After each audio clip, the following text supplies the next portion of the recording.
This government meeting is brought to you by Eastworks and our local cable subscribers.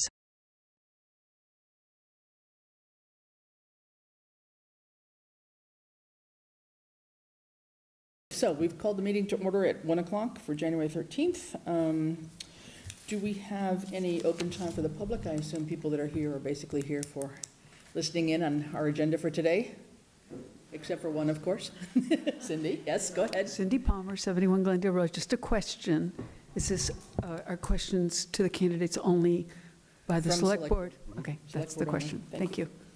Okay, all right. So we have with us for the first 50 minutes, or longer than that, Bernie Lynch. Just to introduce Bernie, we've seen him on Zoom, but thank you for making the trip out here and being in person today. Bernie Lynch is the head of Community Paradigm, which has been our search firm to go through a variety of applications and get us our candidates that are coming in for interview today. So what we wanted to do for the first 10 minutes or so before the first candidate gets here, we hope to start our interview like at about 1:15 with the first person. We have a set of sort of an interview guide that Bernie had given to the select board, and I just wanted to see what anybody's thoughts were. I think, Bernie, you had offered the other night to at least start the ball rolling with at least a first question, Right. And/or the first question in every topic. There's 8 or 9 different topics here that we want to kind of focus on, and I guess I would like to get the feelings of the members, how you would like to do that. Would you like to have Bernie jump off with the first one, and then we each kind of pick up a topic, or how would you like to do it? Any first thoughts on anybody? It doesn't matter to me. Yeah, doesn't matter? Steve? I think Bernie doing the icebreaker question and then us picking it up is great. Picking it up, okay, all right, good. And then as you've got, potential questions here, you've got some other follow-up questions, so I think we've got enough here to kind of, to work with. We're assuming basically a 45-minute timeframe? Yeah, I'd say 45 minutes to an hour. Yeah. And so I told the candidates to be here at 1:15 and 2:15. Okay. I did tell the second candidate, you're on at 2:15, but be here for 2. Yeah. In okay. case. Okay. So. All right, yeah, and at 2 o'clock, we'll let you scoot out and see if anybody's at the door. Yeah, and if I'm in the middle of a question and that happens, There I'll you go. just, someone else will have to pick up that ball. And, the reason we suggest it this way, and we've been doing it with communities, most communities this way for a number of years now, is Might this. have a candidate. Okay. Is it tends to generate sort of a dialogue. Yeah, okay. Sure. Perfect. Somebody I didn't recognize, so I assume it might be our person. All right, so with that, I'm thinking, that we've got some bullet points under that third column there. I think, Yeah. if we try to ask as many of those as we can, and. So I'd like, once we start, I'd like to take the fiscal management question. Sure, yeah, I figured that might be true. Is there a particular category, Stephen, that, and Dan, just pick a particular category that you'd like to take the lead on and just throw out that, or some version of a first question, or whichever? I think they're all good, all yield to Dan. Okay, Which one did you say you wanted, John? Fiscal management. yeah. Oh, yeah, that makes sense. Just so excuse me, Yes. I walked out as we were starting to discuss that.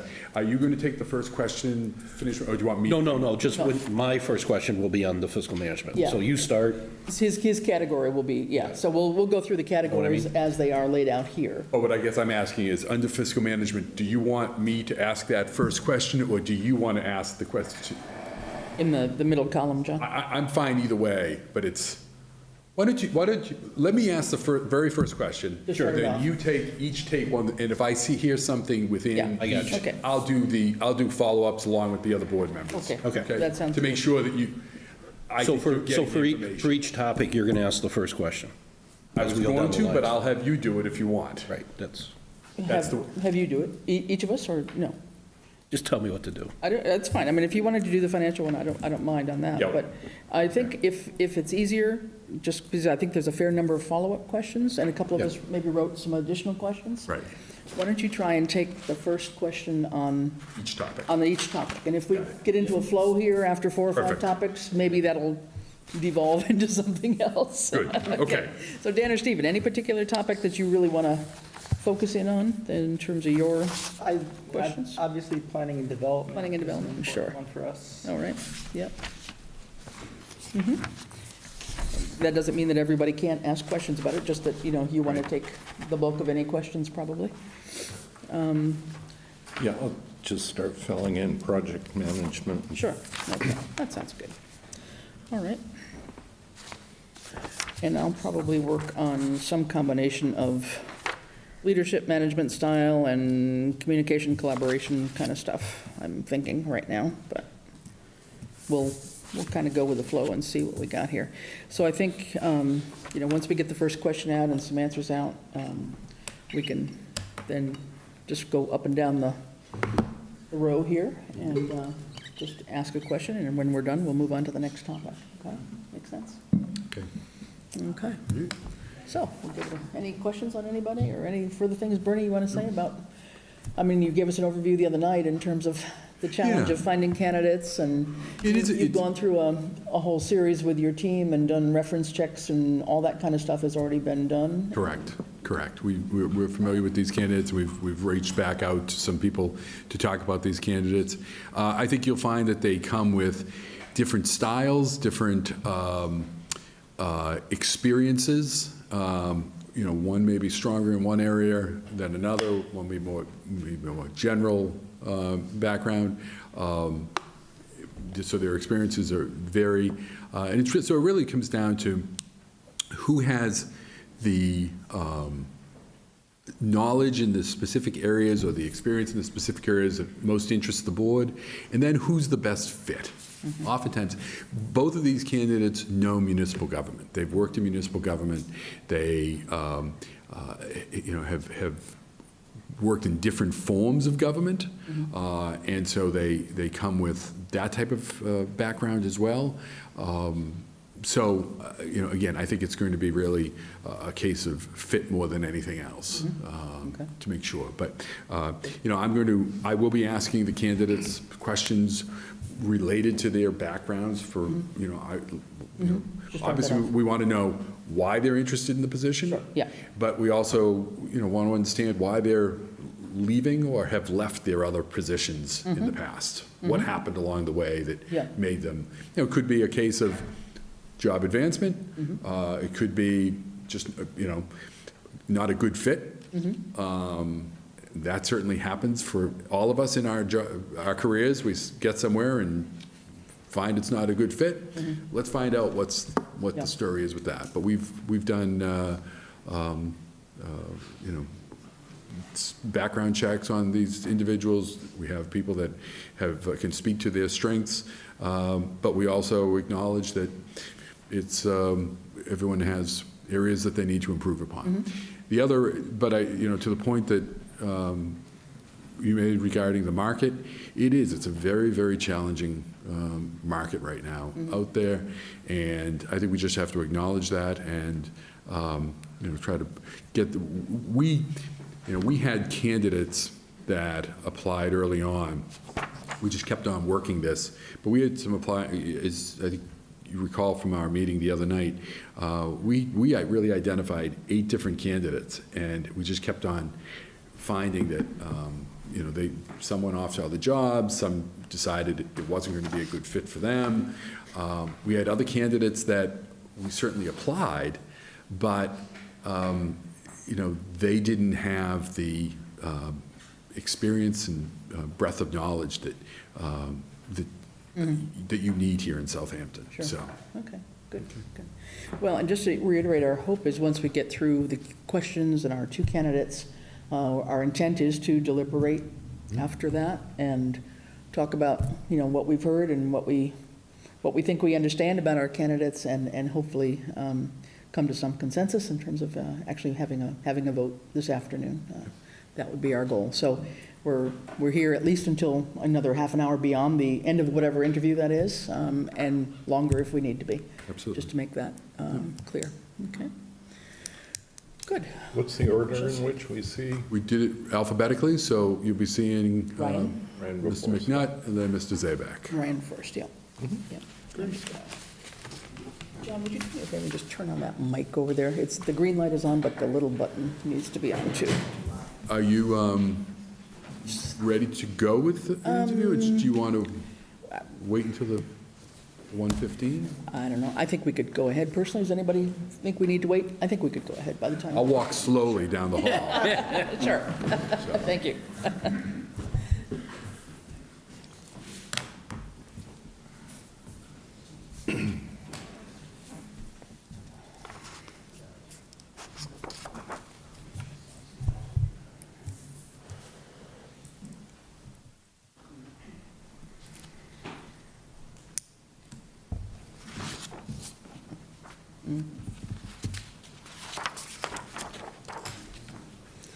Shut your phones off.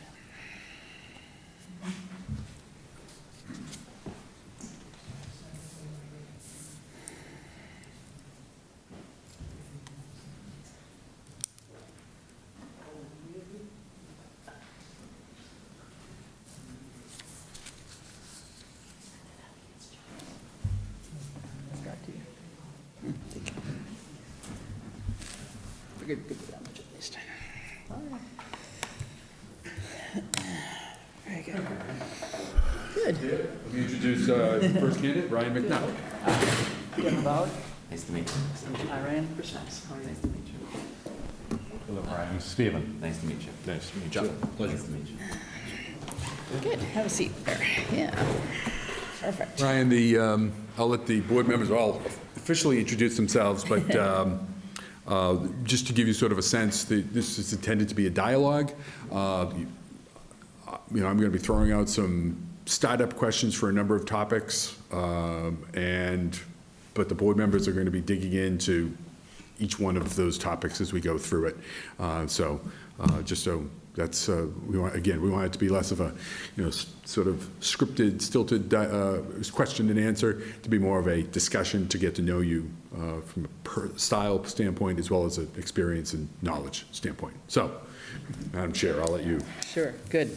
Well, welcome, Ryan. Thank you for making the trip out to Southampton. I don't know if you've ever been here before, but at least you brought the sun with you, so I guess that's a good sign. But anyway, so just to let you know, we have some interested residents here, and actually all of them are on some committee or other, and one is actually a town official, our town clerk. But we are also being recorded on our Easthampton Media, so our live cable channel. So this is going out to anybody who wants to tune in, and will be available for people to watch later on if they don't have time on a Saturday afternoon to tune in. So I'm Chris Stiles, I'm the chair of the select board, and I'm Dan LaValle. I'm the clerk of the select board, as well as on the planning board, and deal with the technology committee. yeah. I'm Stephen Johnson, and I'm elected to the planning board and the select board, and appointed to the open space committee, and have my finger in other pots as well. John Lumber, Vice Chair of the Select Board, Chair of the Local School Committee. Yeah, all right. Yeah, and I will, I guess, add that I've been dealing also with the master plan and the grant committee on my end as well. So we've got everybody with lots of extra hats. I think that's the case of a small town. We have one person who's not here, is on maternity leave, so we have a 5-person select board. So with that, I think, Brittany, we'll turn it over to you and get started. Yeah, we'll kick it off, and Ryan, now that you've had an opportunity to meet the board and know them so well, they want to get a chance to know you, and they've seen your resume.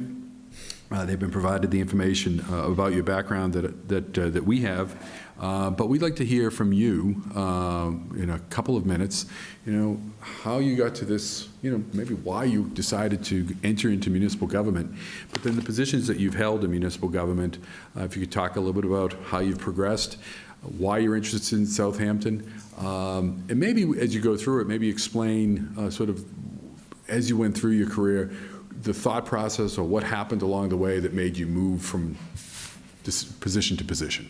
Sure. So I didn't originally start out to be in government like where I'm sitting now. I actually originally went to school to be a high school history teacher. I was in the Army National Guard. I served overseas. I came home. I went back to school, and that's when I looked to getting my teaching degree. So I did the practicum in 2 different schools where I grew up in Fitchburg, Fitchburg High, and then Montechusett Regional Vocational Technical School, and was going back to school for my master's degree, and was introduced to a young lady who was running for mayor in the city of Fitchburg, where I lived and grew up. And I found her to be very smart, and I was impressed. And I had the opportunity to work for her campaign, and she was successful. She got elected mayor of Fitchburg. And from there, some volunteer opportunities, and then direct employment as her chief of staff, and I fell in love with it. The ability to serve my own community. You know, you folks, I'm going to assume some of you grew up here in Southampton, and there's probably things that you've seen when you were growing up, and you're like, why is that like that? Like, why don't they change that? You know, and maybe over the time, you know, those things did change, or maybe some of those things are still there, and you still ask those questions when you walk or drive by them. I had the ability to finally change some of those things in the city of Fitchburg and see the fruits of my labor. So from there, I wanted to not be a mayor. I didn't necessarily want to run for elected office, but I wanted to be in the driver's seat a little bit more, be able to apply the skills that I had learned in Mayor Wong's office. And I became a town administrator in the town of Lancaster. So from here, I'm going to make the story a lot shorter. I've been a manager or administrator in 3 different communities. Each of those communities had sort of some baggage when I went in there. Lancaster is a beautiful community in north central Massachusetts. About 8,500 people, very residential, you know, kind of similar to Southampton. They had their first recall election of their entire select board right after I was hired. So they had sort of a group of folks that didn't like another group of folks, and they kept sort of changing back and forth in their elected seats. And that board that had hired me had removed the previous town administrator, and the folks that replaced them liked that previous town administrator and wanted him back. So it was sort of, you know, I was gonna be able to do 3 years, 1 contract there, but then they were gonna, you know, bring back the guy that they felt had been removed wrongly. So, you know, I understood that, and from there, that gave me the opportunity, and I became a city manager up in New Hampshire. Again, beautiful community, but had some tough politics. And I was an outsider, and I was able to achieve a lot for them, but I couldn't necessarily saddle their troublesome politics. And they had sort of an issue that I felt I ethically could not do what some of those folks wanted, and they wanted me to resign. I didn't feel like I had done anything wrong. I had never been asked to resign before, so I refused to resign. And that's when I learned, ultimately, if there's ever sort of a disagreement between a board, a council, a select board, and an administrator or manager, it's always the administrator or manager that leaves.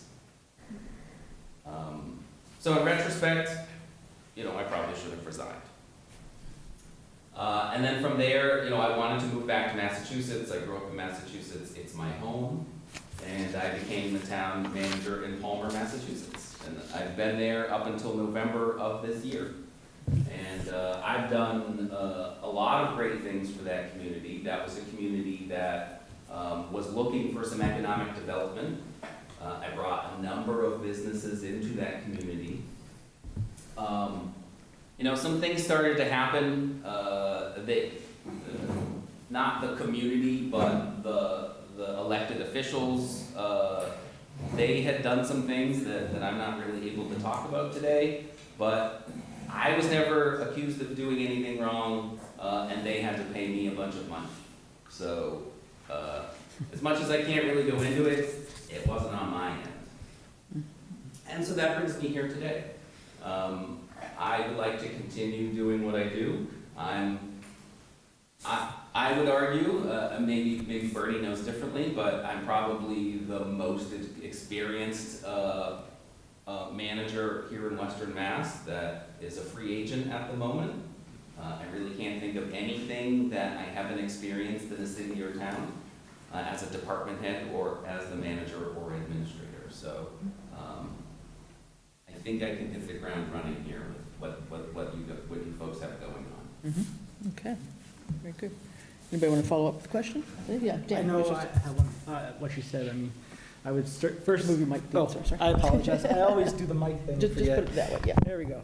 All right, so obviously, I first say that, Southampton is not as turbulent as some of the towns that you had spoke of previously and worked at. But my question is, how did you manage to be successful and try to move things forward in the town in such turbulent environments? So, in New Hampshire, I guess the short answer to that is the skills that I have, right? Not everybody is opposed to what's going on. Everybody might be supportive of what's going on. Even the folks that were later, opposed to me, right? They still supported what I was doing in terms of bringing new businesses or doing downtown revitalization. Some of these things were projects that these communities had on deck when I started, and I was able to use my experience and skills to complete those projects for them. I have the ability to work with, groups, and I like to, form teams of people in town hall, like department heads. Department heads usually have a lot of skills that they share with each other or responsibilities that overlap with each other. So when you can get them to all pull the rope in the same direction, projects go a lot more smoothly. Okay, good. Yeah, anyone? What particularly attracted you to Southampton? The fact that, it's a small town, so I understand the dynamic. It's in an area that has population growth and population movement, so to speak, right? You could be, I'm just gonna, make up, you could be Perfectville, Massachusetts, and you could have a population of, under 10,000 people. But you're in a very remote location. I can just use where I live. I live in Hardwick, right? It's a beautiful community. I love living in Hardwick. It's got less than 3,000 people. So for the reasons that I lived there and I moved there, the quiet, the lack of street lights and, hubbub and all that, there's business owners and other folks in town that struggle, and they would like to see more happen in town because their livelihoods depend upon it. Sure. But that's a challenge because not all roads, practically no roads lead to Hardwick. So a place like Southampton, you want to retain your flavor as a small community, right? You're primarily residential. But at the same time, you want to be sustainable. All the services that you have for people, you want to be able to maintain those. Like you had to do an override already. My goal coming in would be to forestall or find other revenue sources and mechanisms to not have to do overrides. So I have a good skill set in finding ways to keep communities sustainable. Either those, that can come about through economic development, bringing businesses and industries into a town, but it can also be sort of using efficiencies, working with existing entities in town, and a combination of different state programs and grants to do what you're doing now, just cheaper and more sustainably. Okay. So to answer your question, I like towns like Southampton, and I believe I can fill your need. Okay. Good. John, anything So I else? have a two-part question. The first part is, if selected to come to Southampton, what would you envision your tenure being? Are you a 1-3-year stint, and then you're moving on to a bigger community, or could you envision somewhat what you were just following on? I mean, there were 6,200, 6,700 people. Is this a community that you could ride out into the future to retirement, or are we a stepping stone? That's a very important question. So I arguably have, at the short end of the stick, right? If I wanted to try to get out of this business as early as possible, 15 years left. But I like doing this. I like doing this for the intellectual, nature of solving problems and while a lot of what you do as a town administrator is similar day to day, you're also doing different things day to day. So to answer your question, if I came here, I would serve multiple contracts. Okay. I'm not looking. I guess there was a time when I was looking to become a city manager because I had worked in a city and I was familiar with the city form of government and would try to move closer to the greater Boston area because that's where all the cities are that have city managers. But I'm at a different point in my life and I have different wants now. Again, I live in Hardwick. I wouldn't move out of Hardwick to live in the greater Boston area for $1 million a year because it's just not what I'm looking for. Right. And so the second part is, knowing that that's where you live, the past expectation of our town administrators is 40 hours Monday through Friday, 8 to 4, plus all evening meetings. So it's really a 13, 14-hour workday, 5 days a week. Commute's not an issue? No, I mean, it was a pretty straightforward commute here. I mean, the issue of living in Hardwick is everything is about 40 minutes to an hour away from me. As I said, barely any roads lead to Hardwick. So I'm used to, working, I mean, my average for the past, 10, 12 years has been about 50-something hours a week. Okay. Okay. Yeah. We've just got one to add I in mean, I here. have a dog, I'm a dog parent, so I gotta work on that one. Well, all right. One question for me. In your cover letter, Ryan, I think you mentioned somewhere about, you kind of accentuated finding innovative solutions to complicated situations. And I'm wondering if you could just expand on that, maybe just an example of that. Sure. So for an example, in Palmer, when I started there in 2019, they're responsible for animal control. They were responsible for animal control for 3 other communities. And they were using a very, it must have been from the turn of the century, animal control facility on their DPW yard in Palmer. So I was also responsible for that. And it means all the animals that the animal control picked up were brought into the town where I was the manager. It's a city form of government. I was the chief executive, so I had full responsibility for everything that happened. And that place was deficient. It really was not a good situation to habitate, to have to kennel animals at. So we needed to find a new, more modern, updated facility as soon as possible. And they were in that process. They had a building committee of different officials from the various towns that were regionally involved. They had gotten a grant from the state and already had hired an architect.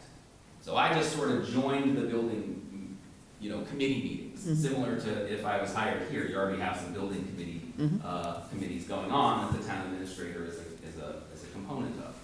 So I joined those ad hoc and was basically at my first meeting, all the hands went, as our chair. So I sat and I tried to understand where they were at with our architect, and the plan was basically to buy a piece of land in the town of Warren. It would have to be owned by that town. Towns can't own land in another town. So already, the town of Warren would own the new facility. It had to be built from scratch. It had an expected budget of $800,000. The grant they got from the state, I think, was about $130,000. So all the rest was gonna have to be contribution from the towns. And by 2020, that would have been $1 million just by inflation. So we're gonna spend $1 million on a split level house for a couple dogs. It didn't make any sense to me. So I basically just kind of got everybody to agree that we're just gonna blow this up and start over. We paid the architect, thank you for your services, and we just started over from scratch, and we looked for an existing facility. And we found an existing facility. A veterinarian was leaving her animal hospital. It was in one of our towns. That town was able to purchase it. We all contributed towards the purchase price. So for roughly $320,000, we had an existing animal hospital facility, and that was ready to go on day one. Didn't have to wait for construction, didn't have to go through a project, just needed to rehab, and we were able to put animals there right away. So $800,000 down to $320,000 is, I think, a creative solution to a complex problem. Yep, okay, very good, thank you. Yeah.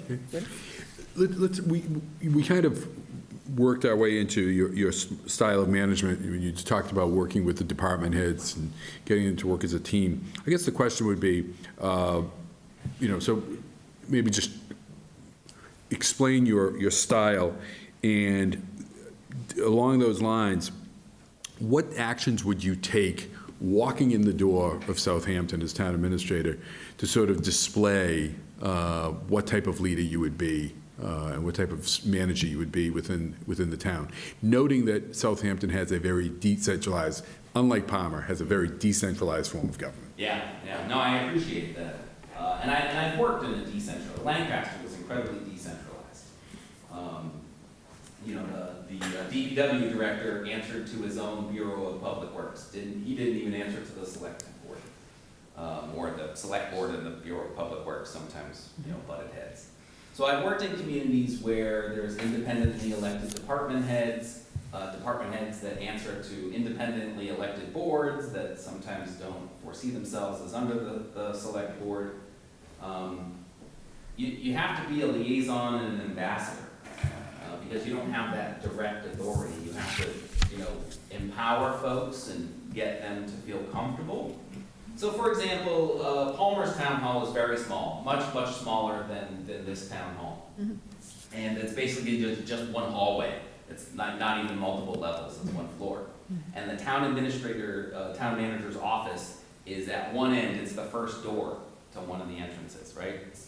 And when I got there, that door was closed, and you had to go down the hallway into the executive assistant's office, and then, there was a kind of a cutaway into the manager's office.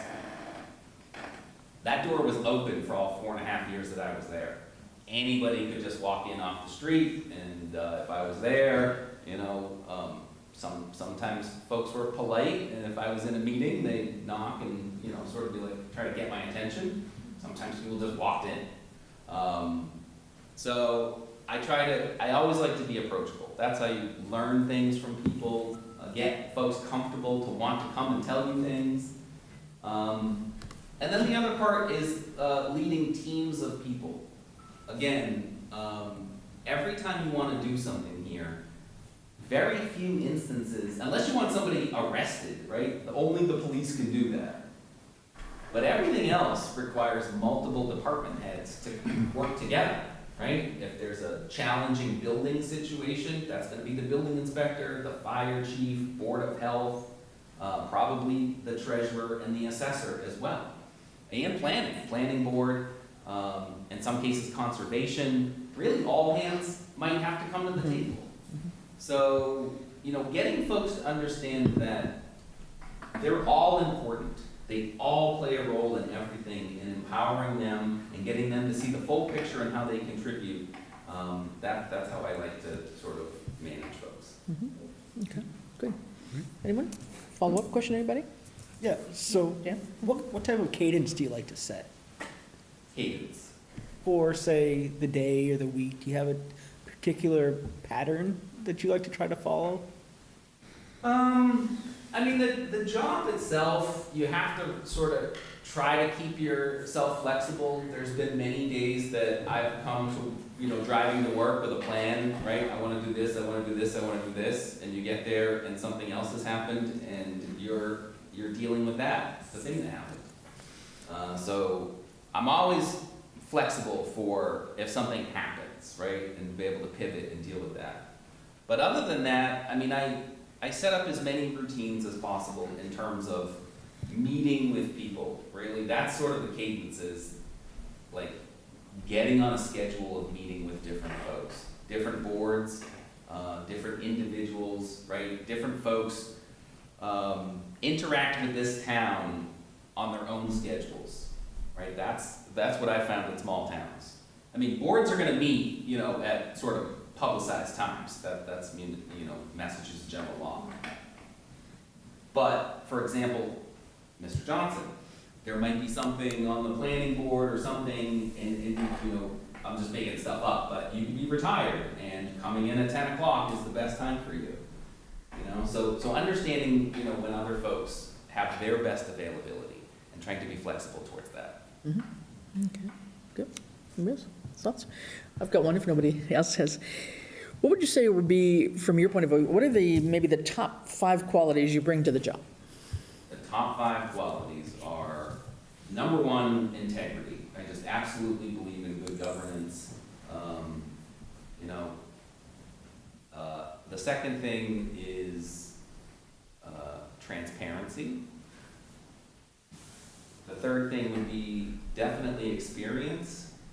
Fourth would be curiosity. And the final thing would be confident. Okay, good. Thanks. All right. Anyone else along that line? Let's move into sort of, we've been at a 30,000-foot level here. Yep. To some extent. Let's move down substantially lower and get into sort of the nuts and bolts skills that a town administrator needs to have or should have. And let's start with financial management. Can you talk about your approach to managing municipal finances and budget preparation? What experience you've had in those areas? Sure. I've had basically every level of experience that you can have. I started off in a city I grew up in, $100 million budget, $5 million structural deficit right off the bat. So the first sort of 2, 3 a.m. meetings in Mayor Wong's kitchen with laptops are, what can you cut? Let's just say you spent the night and you found $700,000 in cuts to the budget. Yeah, pat on the back. Do that a couple more times. And you can't cut the things that you've already cut. So that was brutal. I mean, that was an eye-opening experience where you're coming into a community and you're closing the senior center altogether. You're shutting a full-time library down to 3 days a week. 2/3 of the streetlights off, right? So I learned from the public, like how they view, having those services taken away from them. It was necessary, those services were able to be restored, but that's when a community, is spending more than the revenue it brings in. From there, I went to Lancaster, which is radically different, right? Town meeting, elected finance committee. So the town administrator doesn't necessarily put together the budget. The town administrator works with these other folks and they craft a budget together, and then you all go and support that budget at town meeting. Then I went up to New Hampshire, city manager. Again, I put together, a roughly $40 million budget. I just put it together, my office, the finance director and myself. And the same thing in the town of Palmer. I work with the finance director, but the town manager puts together the budget, which is also a $2 million budget. So the way that I do that is I send out budget guidance at the beginning of the budget cycle, right? I want to see everybody give me a level funded budget. I want to see everybody give me a budget that has, X percentage investment. If you had additional 2%, where would you put it? And then from there, I meet with all of them and we refine their budgets down, and working with the finance director, we compile it all into one omnibus town budget. We make sure it's balanced, and then we submit it to the town council. And they vote on it. So very collaborative. And it's always situationally dependent upon the contextual factors of that community. Again, I would be answering to the select board here. So what guidance does the select board have for me at the beginning of the budget cycle? Okay. Yep, John? So along those lines, we have a bylaw on how the budget is supposed to be put together, and in my tenure, we've never followed it. So it usually falls to the town administrator working with the select board and duplicate meetings and that nature. So be nice to follow the bylaw. But I guess my question is in your past experience, have you ever been successful in utilizing some version, if not the version that the DLS puts out, about forecasting forward with revenue and expenditures and budgets? I don't know if you're familiar with it, but DLS has a model that you can build into that will project things out 20 years. Do you have any experience? Yes, I do. Yeah, we did that in the town of Palmer. Okay. Yeah. And then along with the budgets, we have, I would say, a green staff when it comes to the budgets and forecasts. A new town accountant who's very competent but is new, right? And we have a treasurer collector that's involved who is, just by nature of small departments, is overwhelmed. And things of that nature. A finance committee that's supposed to do it, but we often don't have enough people to even run for the office and have to appoint it. So it ends up falling, somebody has to do it. And I guess I really don't necessarily have a question on that other than the forecasting piece. Go ahead. Sorry, if I could follow. Sure. Could you tell me a little bit more about the nature of not following this bylaw? Well, the finance committee is supposed to initiate the budget, put the budget together, and then submit to the select board for approval.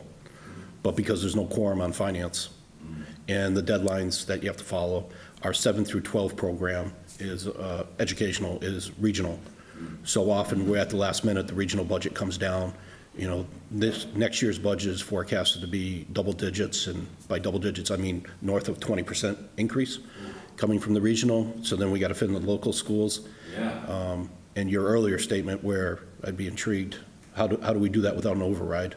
Right, yeah, I agree, Yeah. yes. This was probably the main meat and potatoes of my time in Lancaster. That was my first experience with a regional school district. If you'll indulge me, it's an entertaining story. So Fitchburg had his own school district. The mayor was chairperson of the school committee. So, I mean, the mayor in the city of Fitchburg is ultimate power, right? Lancaster, not so much. Neshoba Regional School District, and they had a former town manager as their finance director. He sent a white paper to all of the towns that were in the regional school district. Because we are 2/3 of your budgets, you should just automatically give us 2/3 of all of your revenue sources. Just straight off, just start feeding it to us. And I pushed back against that. And I worked with the representative elected school committee members of all of those towns, who in some cases, regular folks, professionals in their daily lives, but were kind of green, I think, the rules and the nature of being on a school committee, like what was excess and deficiency and things like that. And I got them to understand that, this isn't how it needs to be, that you guys are the power and you support your towns. And we need to take a hard look at the expenditures of the regional school district, not just take it on face value that they are X percentage of the budget and they are just guaranteed X percentage of everybody's revenues. So from there, that got everybody to take a look at, what are we being told and what are we being asked for, and what is, how much of it actually meets reality. So, I agree with you. This is always going to be a huge challenge. These small communities and the cost of education, the fact that it's a regional and you only have so much voice, Well, so that's the flip side of it. Southampton is 55% of the vote, Okay. but we have difficulty getting residents to sit on that committee as well.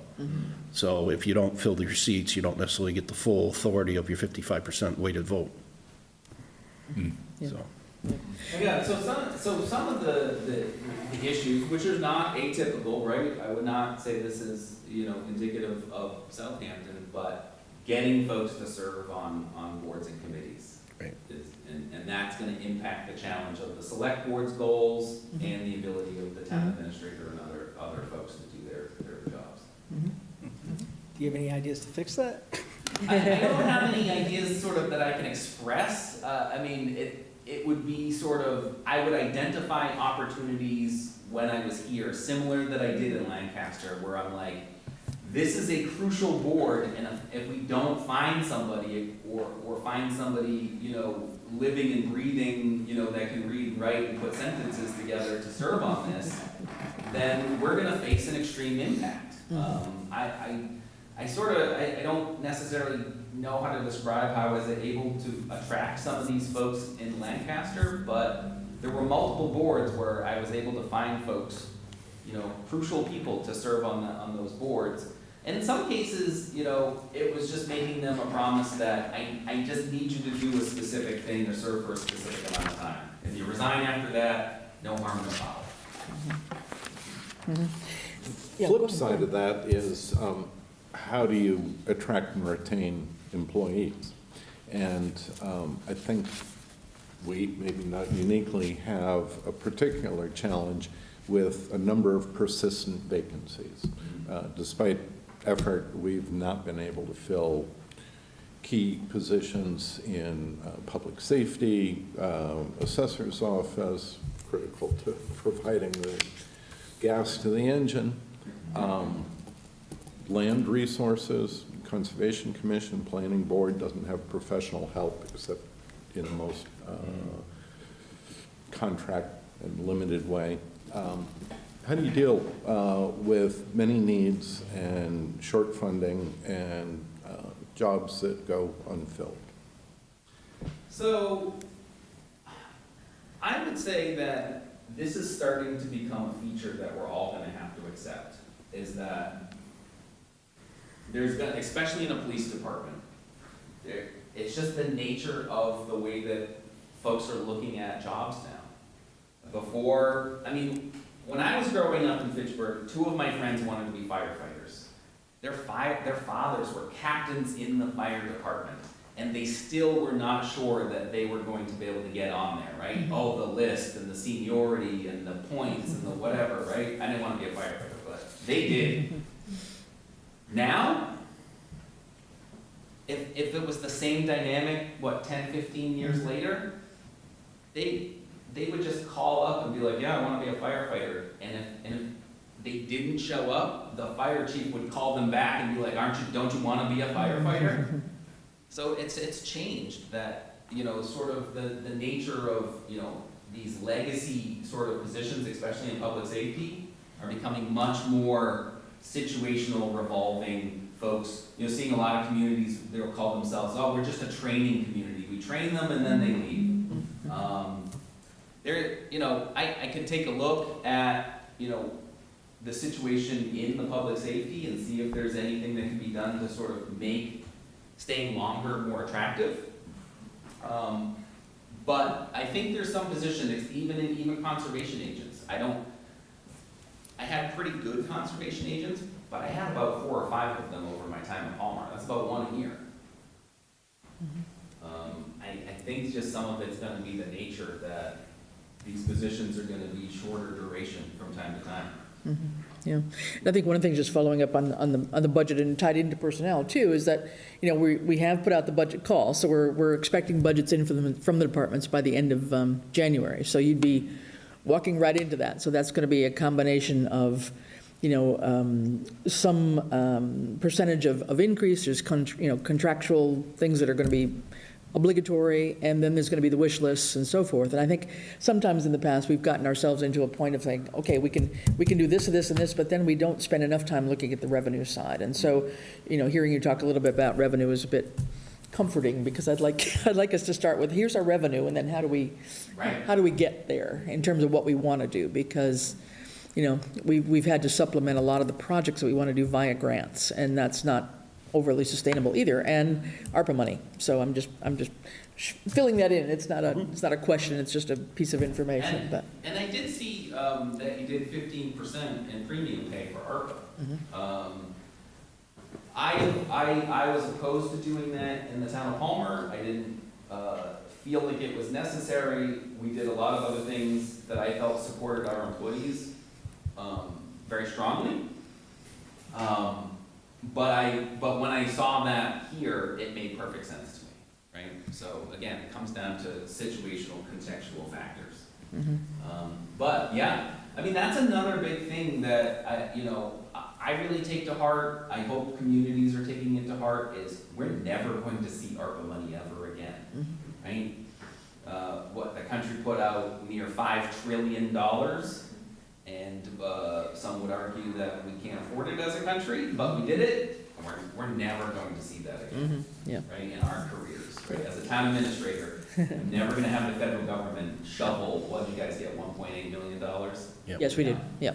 That's a wonderful pressure relief valve that unfortunately you have to look at what you can do with it, but don't do anything that's like ongoing or reoccurring with that money.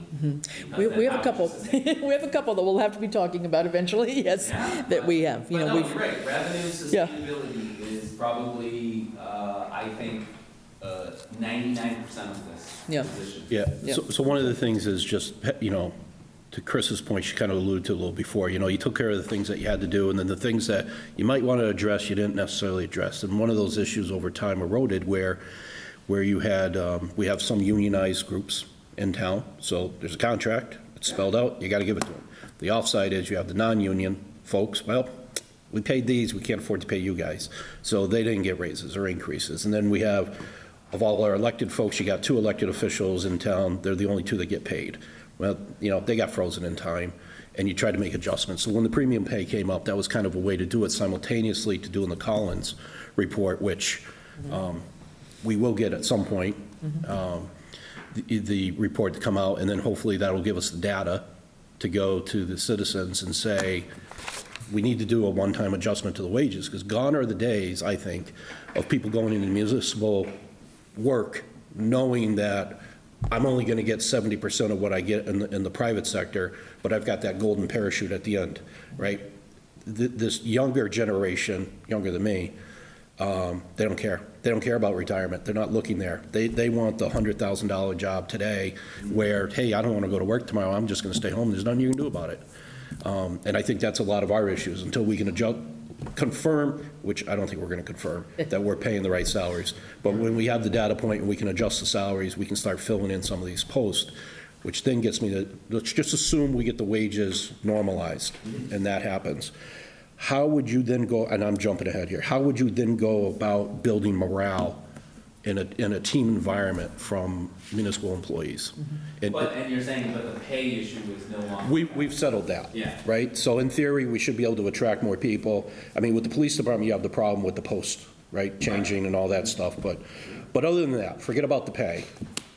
How would you go about, because the next step is, we've adjusted compensation, you would think that would adjust morale itself, but how would you ensure that morale was uplifted?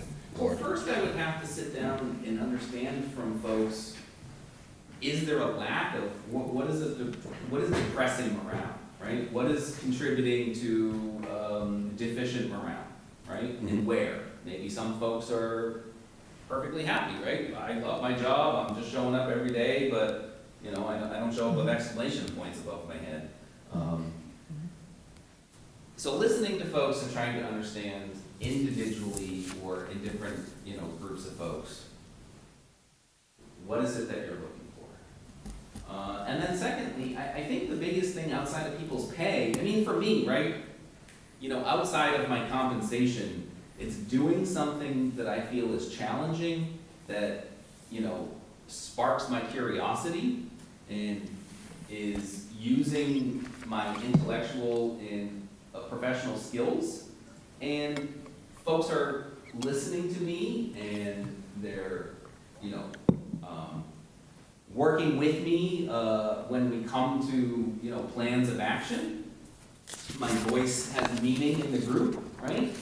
And empowering people. So that's how I think you improve morale, is all of these folks are coming to work to do a job, and they want to be recognized, when they're professionals and they're doing their job well. And they want to feel like they're part of something and they're moving something forward. Very good. Yeah, and I think our challenge here, as you've alluded to already, we have a mixture of elected, appointed, and a huge volunteer base as well. So, trying to get everybody satisfied and not, everybody's very focused on what they're doing, and sometimes that can put people into sort of a silo mentality, and you've got to kind of break through the barriers a little bit so that you can try to foster that teamwork Right. a little bit, I think, too. But. And in some respects, I've found, especially with a passionate base of volunteers, those are folks that are not doing it for money, right? There's not a compensation reward for them. They're doing it to see the fruit of their actions. Right. They're doing it because something grinded their gears, or there's something new and they want to see it happen in town, whatever their motivations are, right? But sometimes those folks can be very high energy or very passionate, and that can sometimes put off professional department heads, right? This person really wants something, I'm sort of the only person that can do it, but they're driving me crazy. And so building that space in between, right, being that mediator so that this person isn't always dealing with something that is worthwhile but becoming a source of frustration, and then this person feels like their project is still moving forward, and they understand why this person isn't, isn't jumping to the height that they asked them to. Mm-hmm. Okay, yeah. Let's keep on moving, our time is rolling. Let's go into Let me project move. I management think maybe, and- have we covered the finance adequately? Okay. Finance, okay, yeah. I think- Okay, and I think we've talked about personnel management here, so I think we've got some of that, and we can always return to these if we need to.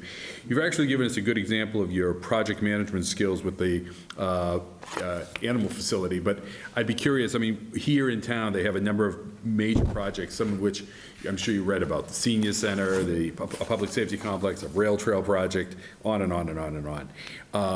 What's your experience in building large facilities like that and securing grants, and that'll jump into our grant question, of getting outside money to come in and help make these things happen? Yeah. So I have experience, I've done lots of different building projects. I've been on school building projects, town hall, annex expansion projects, public safety building projects. Trying to think of one where I got some grant money aside from the animal control. Or just grants in general? Yeah, just. If they're building, what we're interested in is knowing your experience with building projects, but then we're also interested in, have you been able to obtain state or federal funds for?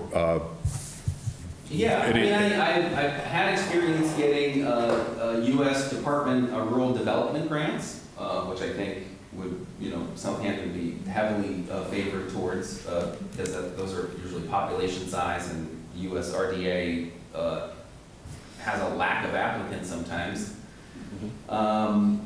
When I became the director of housing in the city of Fitchburg, the attorneys general and Martha Coakley in particular had secured billions of dollars from all the banks that caused the financial crisis.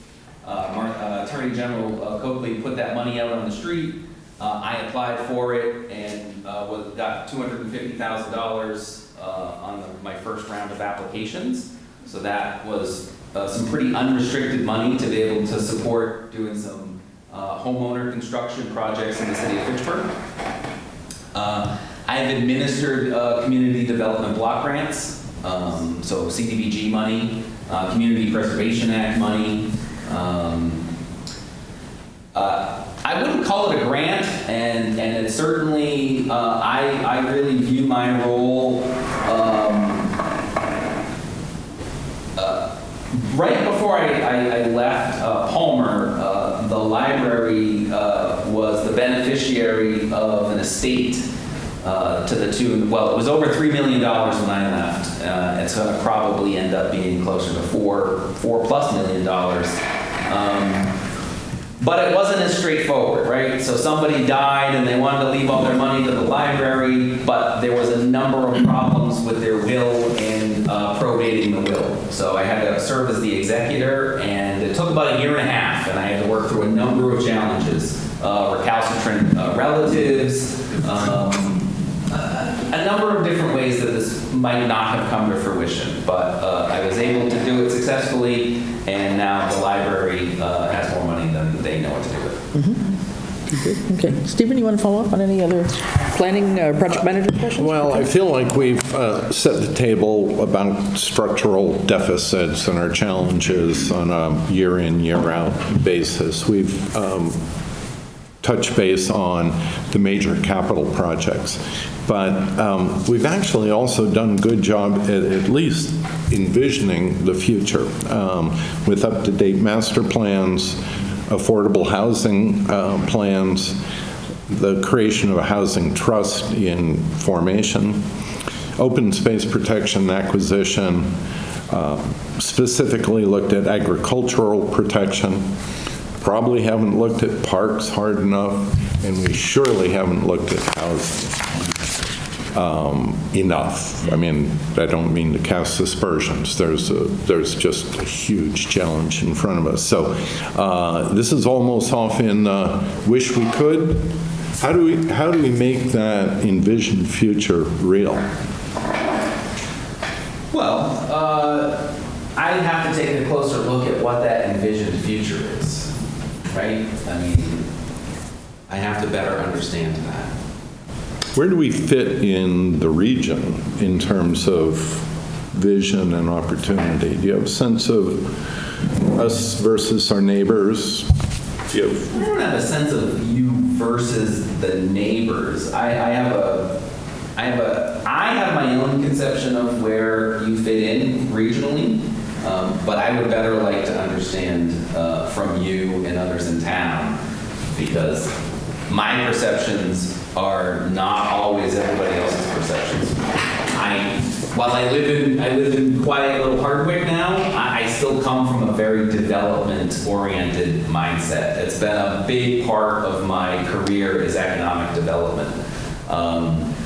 Some communities, you know, they don't want it, right? It could be wrapped up in a bow, here you go, and that community would decline that opportunity for their own reasons. Let me just interrupt you and ask, maybe this is a little too abstract, but a lot of communities operate as if the world ends at the municipal boundary. And there may be very different realistic situations in adjacent communities. But the world doesn't end at the boundary, and real people are affected. How do you promote a transboundary outlook as we move forward? And does that connect to realizing the vision? Absolutely, yes. Well, so rail trails are a way to have a trans sort of boundary, right? And just regional transportation. Where are folks traveling to? Where are folks working? Where are folks living? How do you get the foot traffic to the businesses in your community that you want? And how do you keep the traffic away from the areas that you don't want?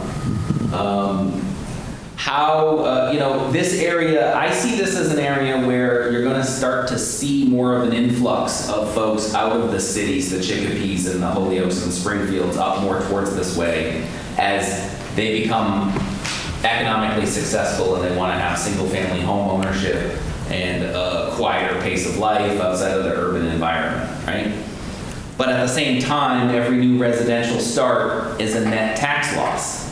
Because if it costs, just to use a number, $15,000, $16,000 to educate a kid in the regional school district, and the average tax bill is $4,000 or $5,000, well, then that's, you know what I'm saying? So you need people to move in because you need there to be a certain level of foot traffic to support a baseline of economic activity, but at the same time, they come with inherent expenditures and obligations.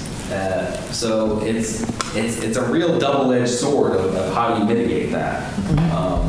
And this is a great concept of how do you have the benefits for Southampton, but the regional benefits for Southampton, but mitigating sort of the problems that come with them.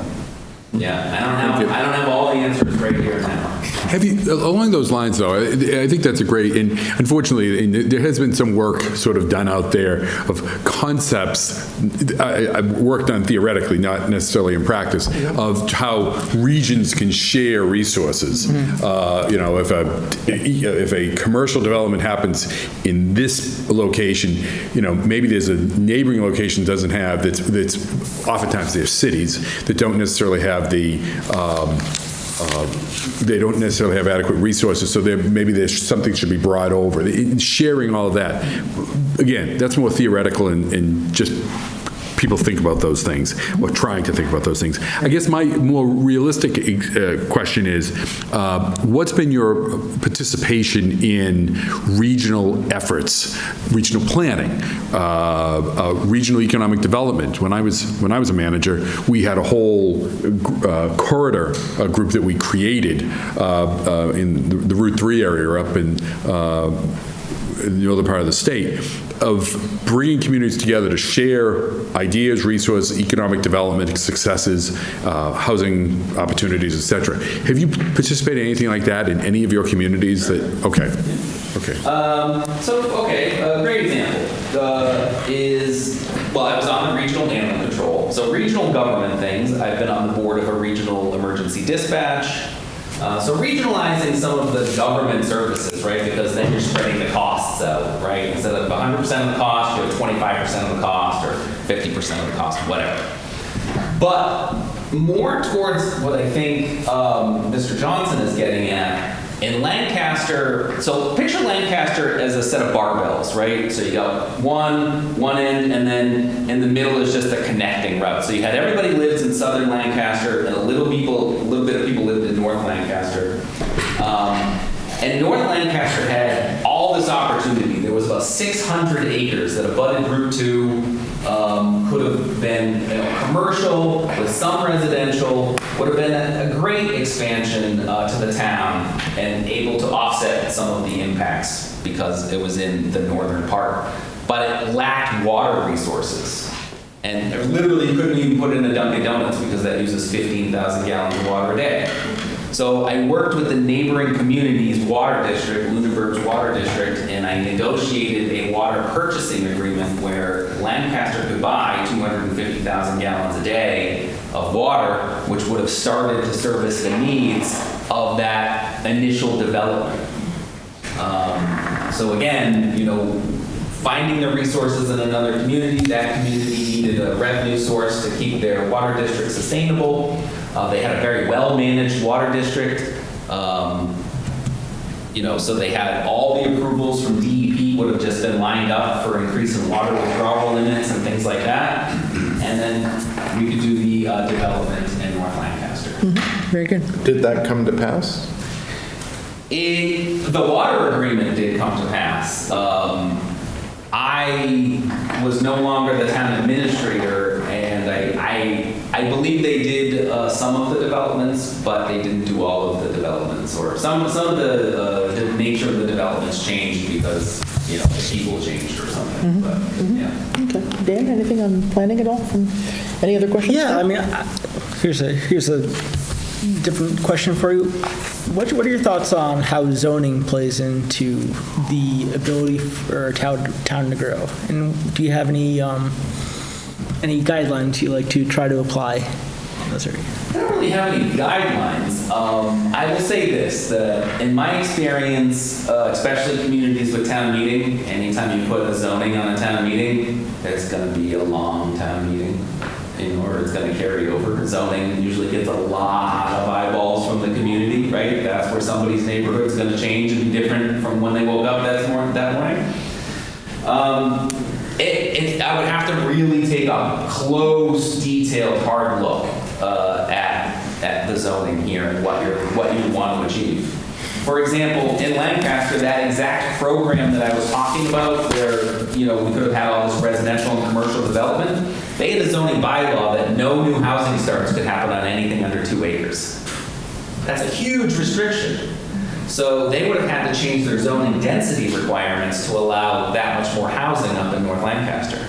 You know, some folks in town were in favor of that. Some folks in town, you know, were skeptical of it. I wasn't there to be able to continue to have that conversation, but it was a great conversation to have. Okay, good. I think Yep. we probably, looking at our questions here, I think we talked about communication, collaboration a little bit, but we can kind of weave that back into this next one.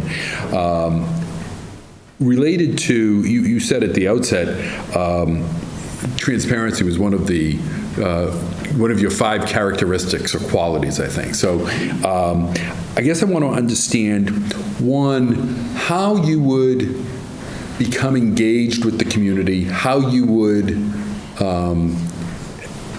engage the community and increase the level of transparency, and examples you've done of that in the past. So just right off the bat, I mean, communication is like one of these crazy nebulous terms that I guarantee you now no town manager or administrator likes, right? Because anybody can make this, you know, think, oh, well, he doesn't communicate very well. Well, there's usually a lot more to that, and it's not a one-sided story. So the things that I've done to increase communication and increase transparency, in Palmer's 4 different independent villages. So folks that live in Bondsville don't necessarily fully view themselves as living in Palmer. They view themselves as living in Bondsville or Thorndike or, you know, one of the villages, right? So it's very parochial, and sometimes information and rumors get really horribly twisted. And when it came to development and economic development, a lot of misinformation is what I found when I first started there. A lot of folks, you know, a company had proposed to come into town 30 years prior and it didn't, and certain folks always remember that, oh, Michelob, you know, never came here. You know, they let it go by or whatever, right? And that's a grievance. Well, you come to find out that there was a lot more to that story. So one of the first things that I did was I sat down with the town planner / economic development director, and we put together a PowerPoint of the top 12 most talked about development sites that had not been developed in town. And we came to we put together little blurbs of why, or what were the opportunities, what was holding it back, and we had a community forum, and we invited everybody, and we also put it on the, you know, cable access television, and we just went through each one of them, all 12 of them, project by project. This is where we're at. This is why it didn't work out. This is why it might work out. We could try this. And from there, that got everybody talking, but they all had the right information going forward for those conversations. And that started to bring some folks into town hall that were like, oh, well, you know, hey, or, you know, my relative or this or whatever, I'd like to be a part of that. I didn't know. So what I would do is engage folks, right? Social media, in person, working with department heads to create videos that you can put online. Folks can watch them at their leisure. That just sort of explain things from the nuts and bolts ground up. Okay, good. A couple more questions. I'm going to go back to personnel just for a second, and we'll probably get close to wrapping up, I guess, unless somebody's got some burning questions. So I think in any given week, you as a town administrator, walking in here on a Monday morning, sometimes Monday mornings are just like the worst day of the week for many people, but any given week, a department or a committee person will approach you and have this urgent priority. I need this, it's really urgent. And at the same time, you know, because of your own planning and your own scheduling, that you've talked to other people over the last few days, and you've got 10 other things that are equally, quote unquote, urgent, right, or priorities. So how do you go about having a discussion? What would be your approach to talking to the staff in particular at Town Hall about, okay, yeah, that's your priority, I hear you, I've got this priority over here from Highway, I've got this priority over here from some other department. How would you let them know that you're not dismissing them, that you're not acting on it? It's just that you've got to figure out how to jumble in one more priority to the overall, the big picture of priorities, because you will have been inundated with many priorities. That makes any sense? It does, and I think it goes back to working with everybody so that they see the big picture. Because again, you're right, folks are working on things that they're passionate about. Something might be time sensitive, a grant, might be time sensitive. So it's a combination of reassuring folks that I can walk and chew gum at the same time, right? I can do multiple things, right? This might be a time sensitive priority for you. I can get it done at the same time that I'm getting this other time sensitive priority done for this other person, or working with them or whatever. It might not be me directly doing it. But I found that the more that you communicate and bring folks in and allow them to be a part of the bigger picture, they can also sort of understand, oh, wow, I didn't realize that that was also going on. And they can start to put their own thing into a greater perspective. And in some cases, they can be like, oh, you know what, I actually don't, I feel like I need that right now, but I actually don't need that right now. Okay. Yep. Okay. Just to follow up on that, how are you on delegation? Probably about, I'd say I'm about middling on delegation. So let me paint a little picture for you. So the position has an administrative assistant, right? So I guess that's specifically where I'm going, on delegation. I mean, are you, like, I'm a big fan of the most competent, lowest paid person should be doing the job. Yeah. Right? So you probably shouldn't do your own filing. You have an admin. How are you on delegation? That type of stuff, I'm good at delegating. Yeah. The things that it is literally somebody else's job to do. Yeah. It's more, I would say,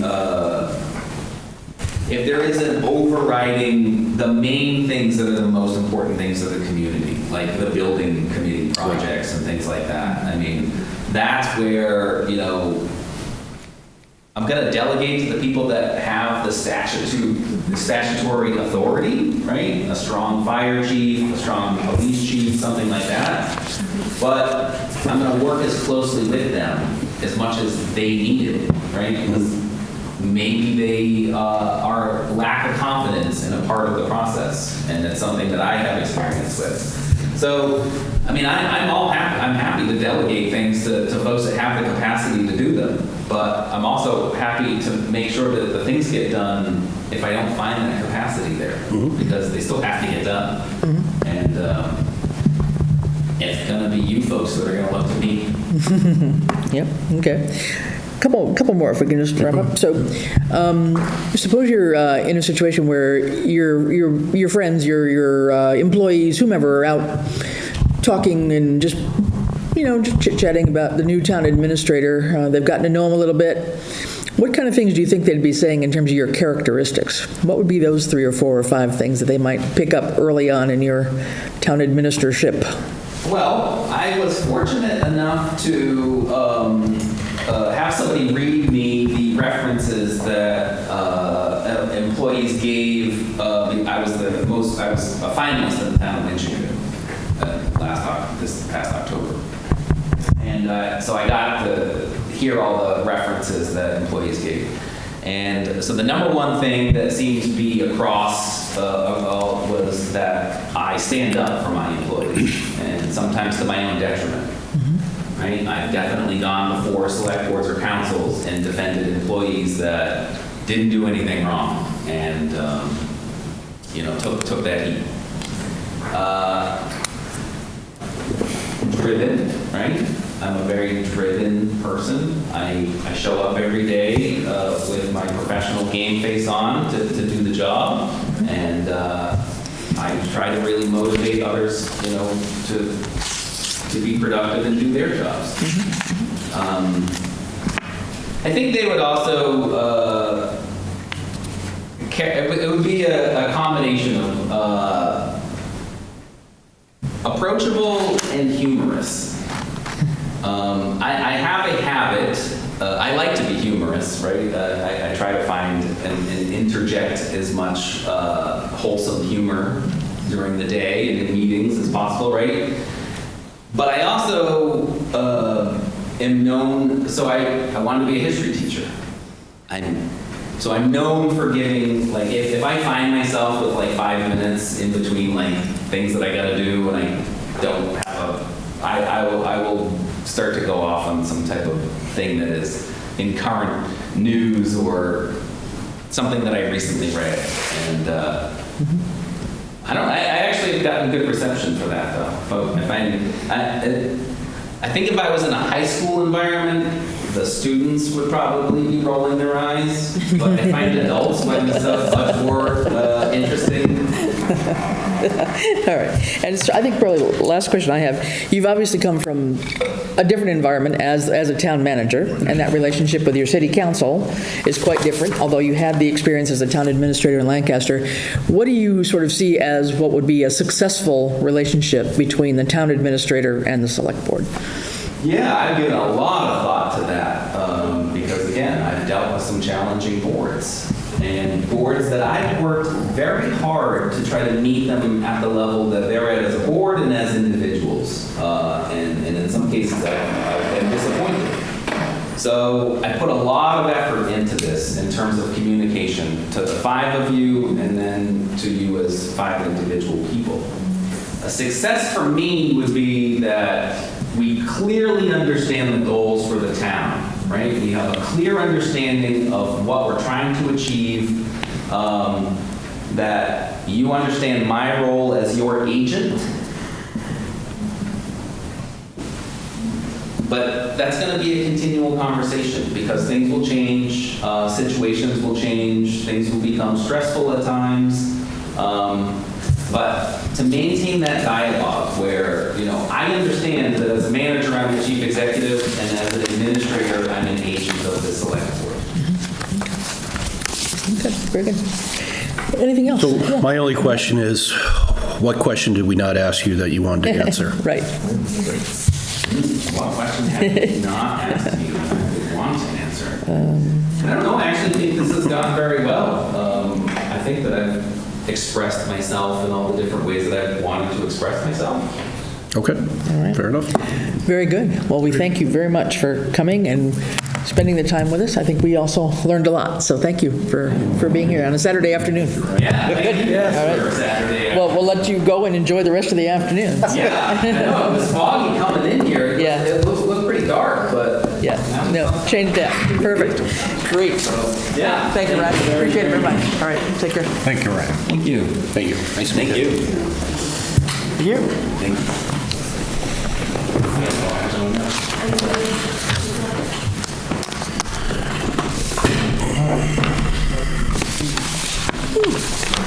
As always, Chris, I see you're impeccable at staying on schedule.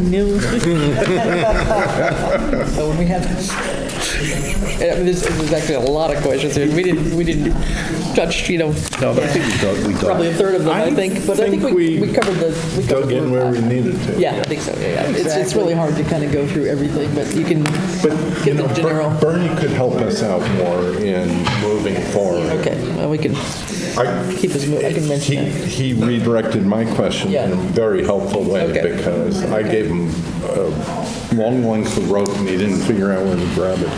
Gotcha. Ready for the... Yeah. Losing our fans? No, they'll be here, I'm sure. I can probably take a minute. Yeah. Yeah, just take a, 5-minute break, start at 2:30? well. We were just reviewing yeah. that we Could we more or just, less followed the Easthampton Media, we'll just take a break for about 5 minutes. We'll be back. we more or less followed the guide and perhaps got into the issues we cared about most Right. in relationship. Is there anything we could do better to, or lean on you more to keep us moving? No, Yeah. I thought, I frankly thought you guys did a great job with it. Yeah. We touched on all the questions. Thank you for saving my question. It was out there for him to pick up anything. Yeah. You gave me a rope to Yeah, no, The Greenway was a very tangible thing and relevant. yeah. Yeah, No, again, communities, with regards to the process, we may still be recording, guys. boards find this, you offer this up, and some boards say, no, we want to answer faster questions. Most say, no, you do it. Yeah. The worst thing for me is when we do that, and then the board just sort of sits back. Right, and listens. It just listens. Sometimes they go to extremes and they go off totally different. But the way you did it, Yeah. it just flowed, it was a good dialogue, and then and you just rely. Yeah, I didn't think there was a rely upon me to particular sort of problem. make sure that if we miss something, Yeah. come back. Or, No, that's fine, yeah. No, I think if you can, just be sure that, keep us moving, I mean, give us a high sign or something, but I think It's hard. 10 minutes on this It's question. right on track. Yeah.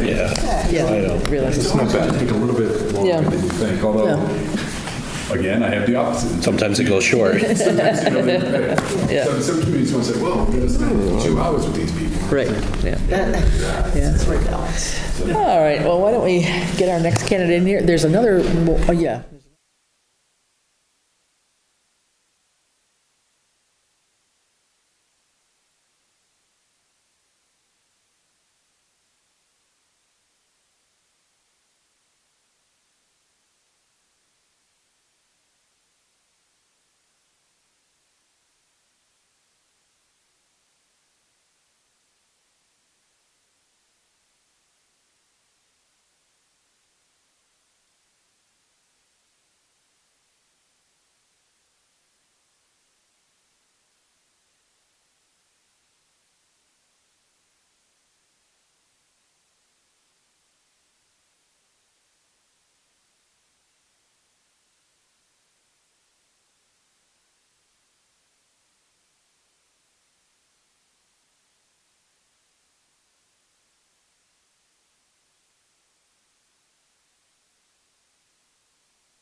We're still on, guys. So.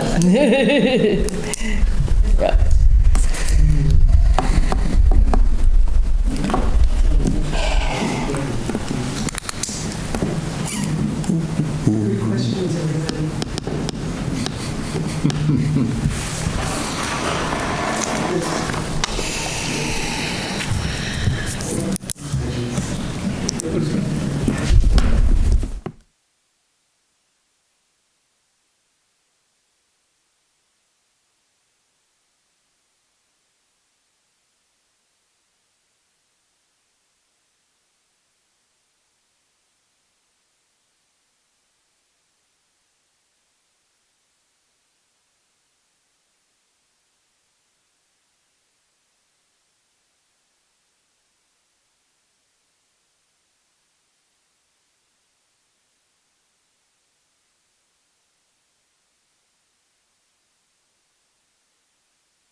great to meet you. Chris Fowles, hi. Nice to meet you. Stephen Johnson. Great to meet you. Nice John, to meet you. Nice to meet you. Yeah. Have a seat, That's right, good. right there, That's- yeah. That's the first test. Figure out which chair is yours. Yeah, All right. perfect. Chris, I'll let you do your Sure. introductions. Yeah, well, no, welcome, Scott. Thank you for making the trip out here today, and especially on a nice sunny afternoon to join us for an interview. But we weren't expecting that kind of good weather either. So anyhow, thank you very much. So I'm Chris Fowles. I'm the chair of the Select Board and have been involved in various other town committees, Master Plan Committee, Grant Committee in particular, and one that we've been trying to work on the Cost Efficiencies Committee. So I'll let everybody introduce themselves. Dan? Hi, I'm Dan LaValle. I'm also on the planning board. I'm on the housing authority and involved with the technology committee.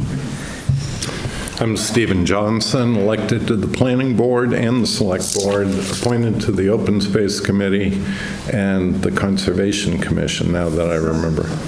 Oh, and the assessors, and the Board of Health, and a few other Your things. liaisons. Well, Yes. it's complex. I'm liaison in some places. Exactly. Yes, so finger in many pots. John Lord, Vice Chair of Select Board, Chair of the Local School Committee. Very good. Good. Yeah, no, thank you. Yeah, so Bernie, we'll let you kick it off. Yeah.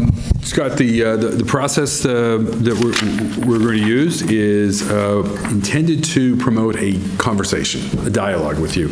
And so I'm going to serve as a sort of a starter to that and a facilitator of the discussion to make sure that all of the topics that the board is interested in hearing about are actually covered in some way. So, so you've met the board members now. We won't ask you to give every bit of information out to about them. We won't expect you to remember that. But because what we're really here today is to learn about you.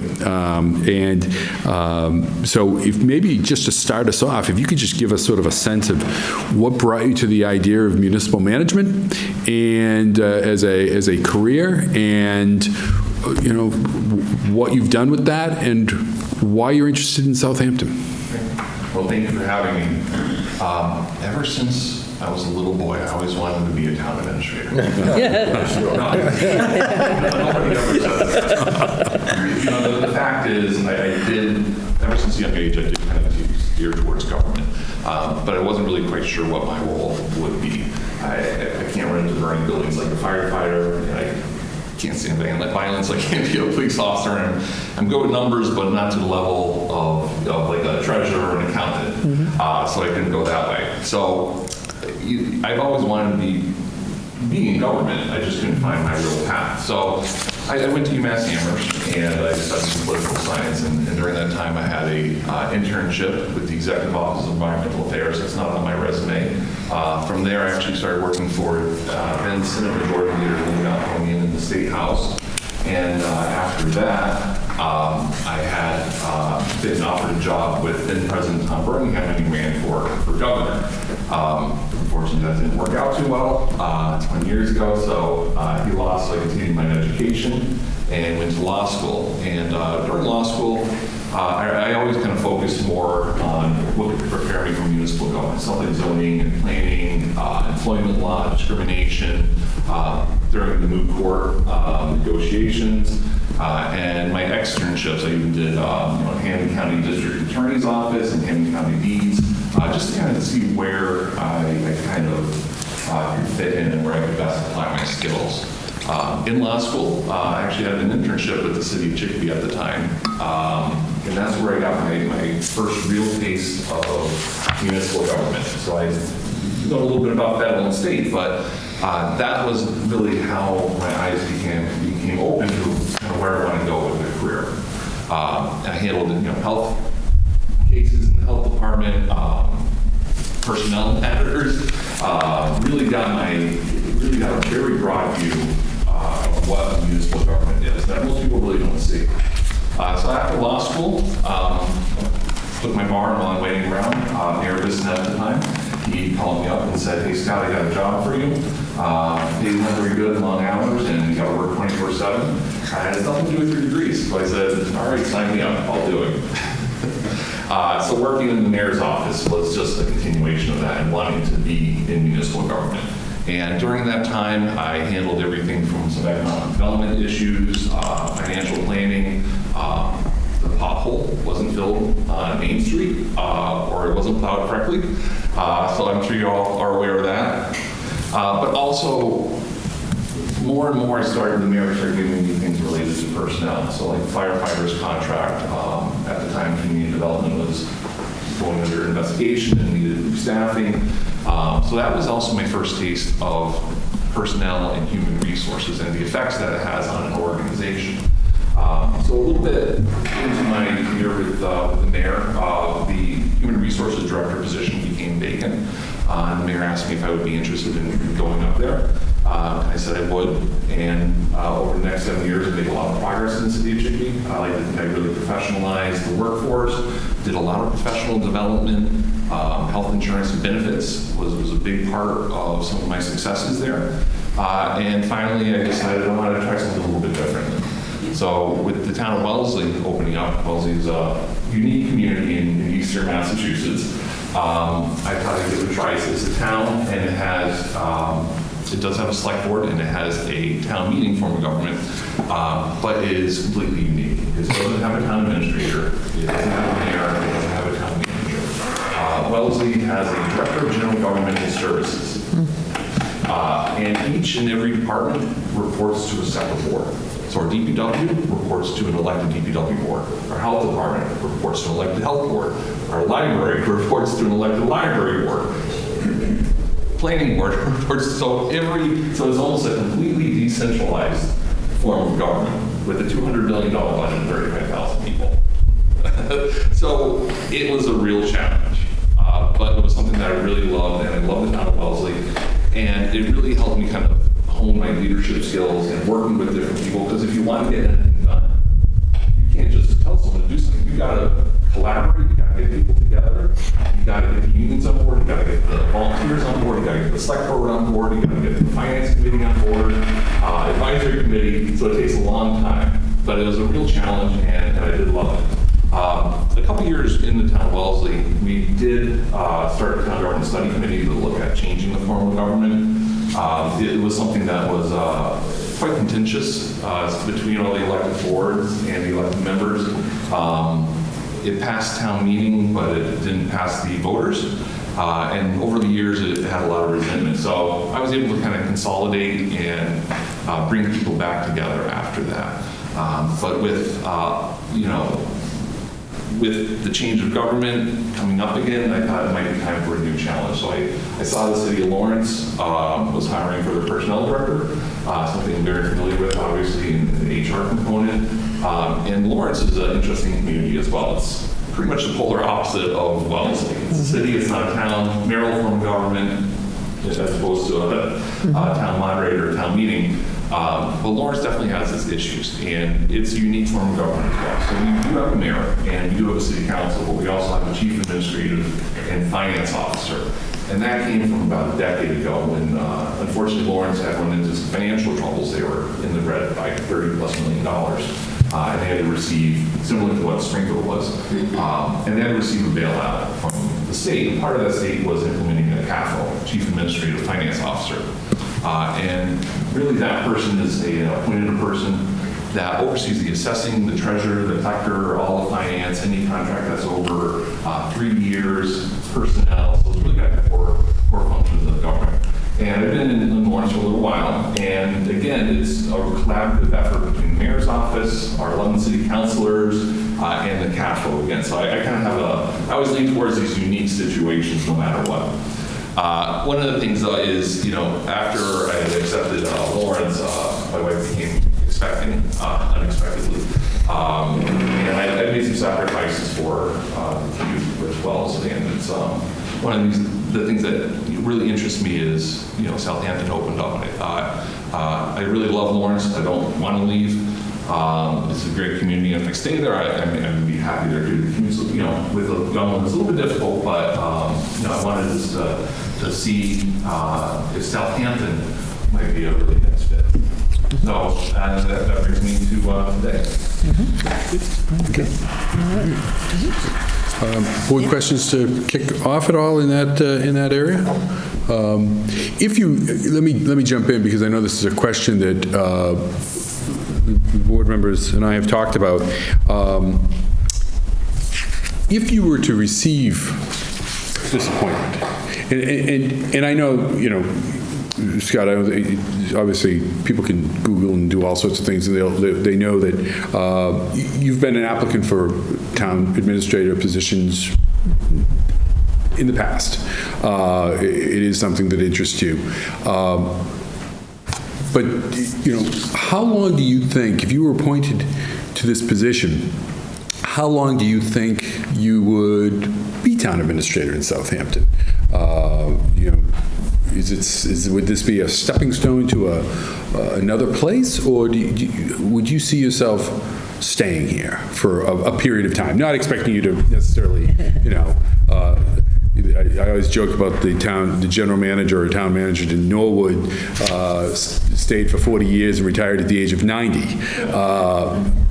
I wouldn't expect that of you, but what would you expect your tenure here to be? Well, I love Western Massachusetts. I've been born and raised, a little bit of time in Boston here, there for internships and stuff like that, but I commute a significant amount of time because I love living in Western Massachusetts. And if you look at my resume, I'm not a job jumper.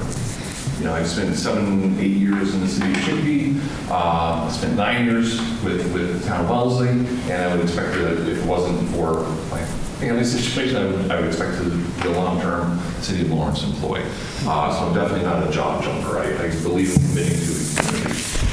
And realistically, I don't have a lot more jumps left. I'm looking for a community that I can have that, maybe not till 90, but I can have that long-term success, because I like to start and I like to build things. I like to see the fruition. And government and bureaucracy does take a long time. So it's not something that's instantaneous. And I don't like to just come in, do something, and then leave right after. So to me, it's not a stepping stone. It's not something that I want to move out of right away because of the salary, or because it's an Eastern Mass community, or it's whatever it is.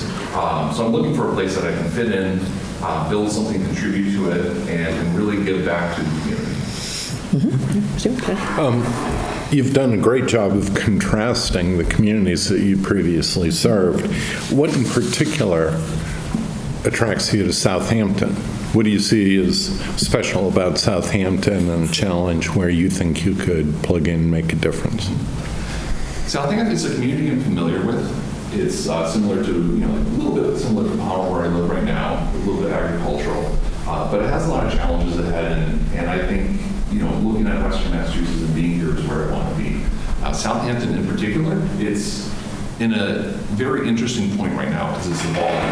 Obviously, you've seen the growth and the population increasing and the stresses that it has on the municipal budget, and obviously the public safety and the other services that you give door to door, day to day. It's also something that I really haven't done in a rural community, which is interesting. City of Chicopee, then town of Wellesley, and then City of Lawrence. But it's also smaller, and it allows me to be more personable and to get involved more. And that's something that I've been kind of missing the last couple of years. And Wellesley, Chicopee, and Lawrence are rather big, so you don't get involved a lot. But as town administrator, you have to wear a lot of hats. Like you wear the Board of Health and everything. You're very familiar. So that's what really interests me in Southampton. It's also, got a great pace, looking at the website and talking to people and driving through it. It's really looking to progress towards the next level. People want to be in Southampton for a reason. There's a lot of commuters that commute out to Springfield or Northampton. So it's just a little bit of a better community. It's mostly residential. But people want to be here, and they can live at other places. Absolutely. But they choose to live in Southampton for a reason. And I wanted to choose to work for Southampton because I think I can improve on that. I think from economic development, responsible changes to progressing the city the town services forward is something that I want to do. Okay. as you sort of come to the job, what would you say would be 5 qualities that you bring to us in particular? Your top 5 qualities. My top 5 qualities, I'm an outside of the box thinker. A lot of times I can look at a problem and see things that most people can't. And health insurance is one of those things that I can look at. Health insurance to a lot of people is either a pain in the, because they got denied or they got a bill, or it's just a bunch of numbers in a budgetary item.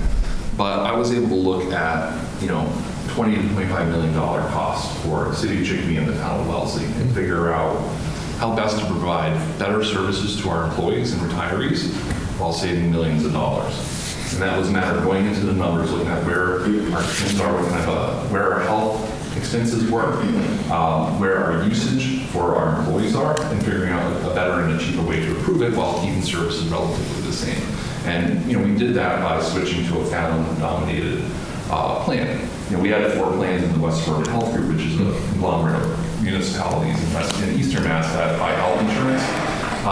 And looking at the trends of where our employees go, mostly Metro West, do they really need a more expensive plan going to Mass General, or do they really need a coverage? And it turned out they don't. Alan was able to provide a 98% disruption rate to our employees, which means that 98% of the doctors were covered by Fallon. So instead of staying in Harvard Pilgrim or Tufts or Blue Cross Blue Shield, they can significantly save a lot of money, and the town can save a lot of money as well.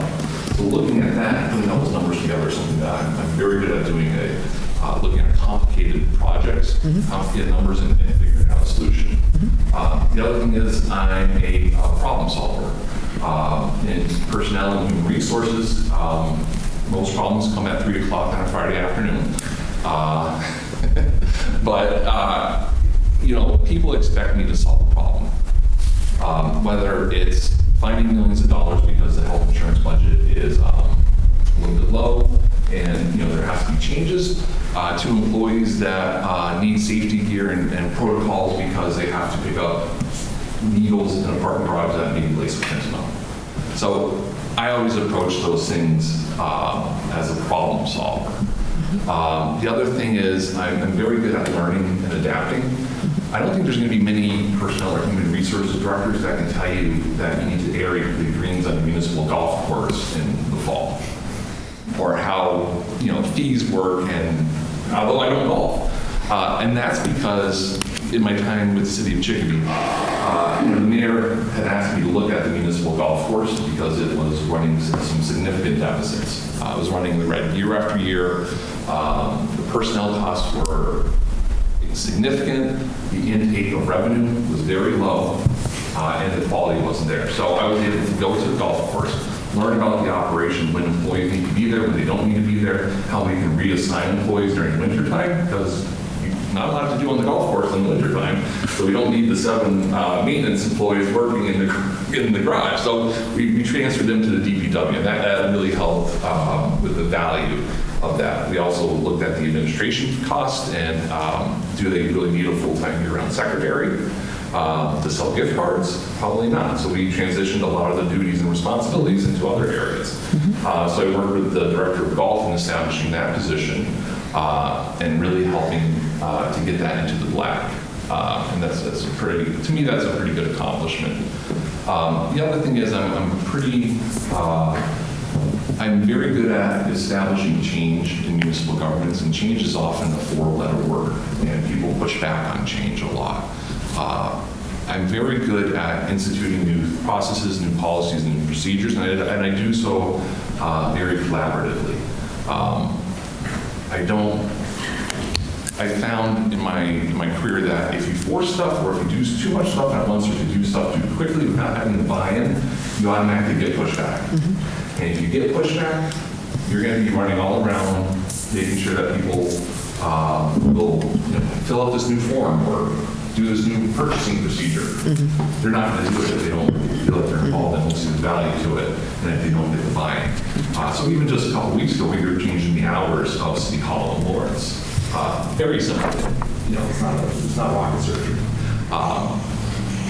So instead of just sending out a memo to everyone, We collaborated with unions. I had Q&As with the employees and the department heads, and just to say, hey, what are some of the problems that we're going to find out with changing these hours? So it's less on Friday and more on a Tuesday. And, you know, things like childcare came up, how do we do the payroll, what happens on holidays, all this stuff came up that I probably wouldn't even anticipate it if I didn't talk to our payroll director and treasurer. So that's the other thing. Probably the last thing I'm probably very good, excuse me.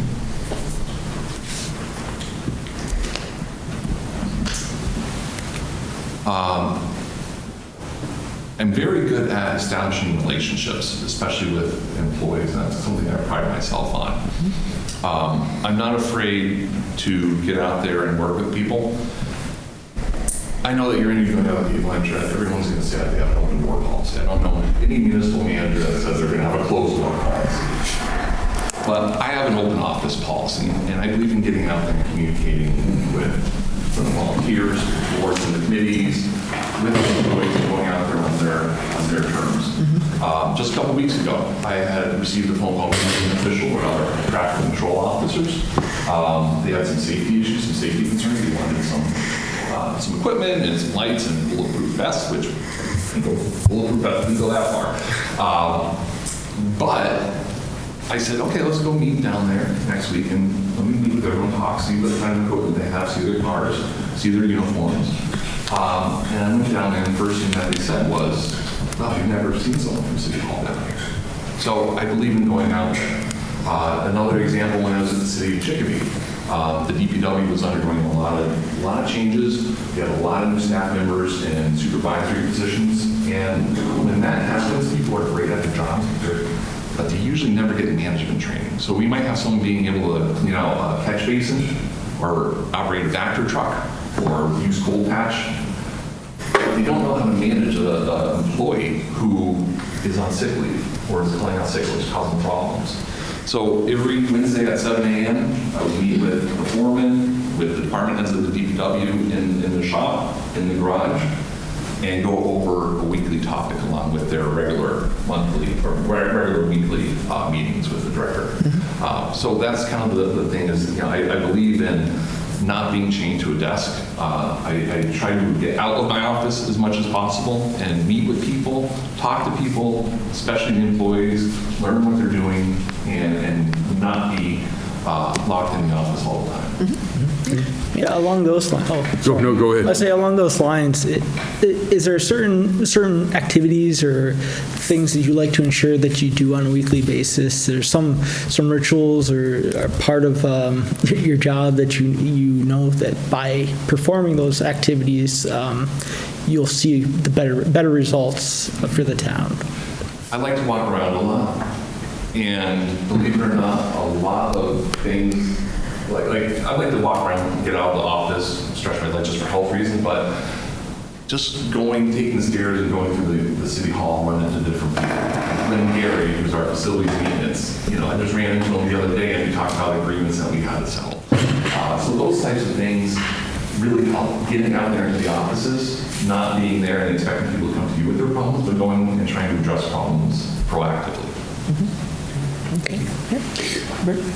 Our second question our second topic was related to management style, and I think in answering the question of your 5 qualities, you really hit upon most of that, particularly relating to collaboration. And I will tell you that I did run across someone one time who, I won't say that they said they had a closed door policy, but they were very careful to say that they didn't have a totally open door policy.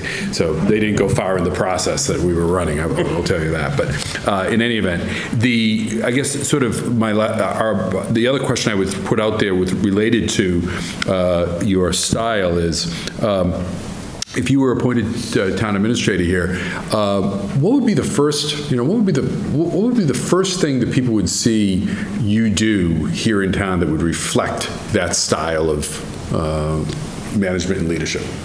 Well, they would see me.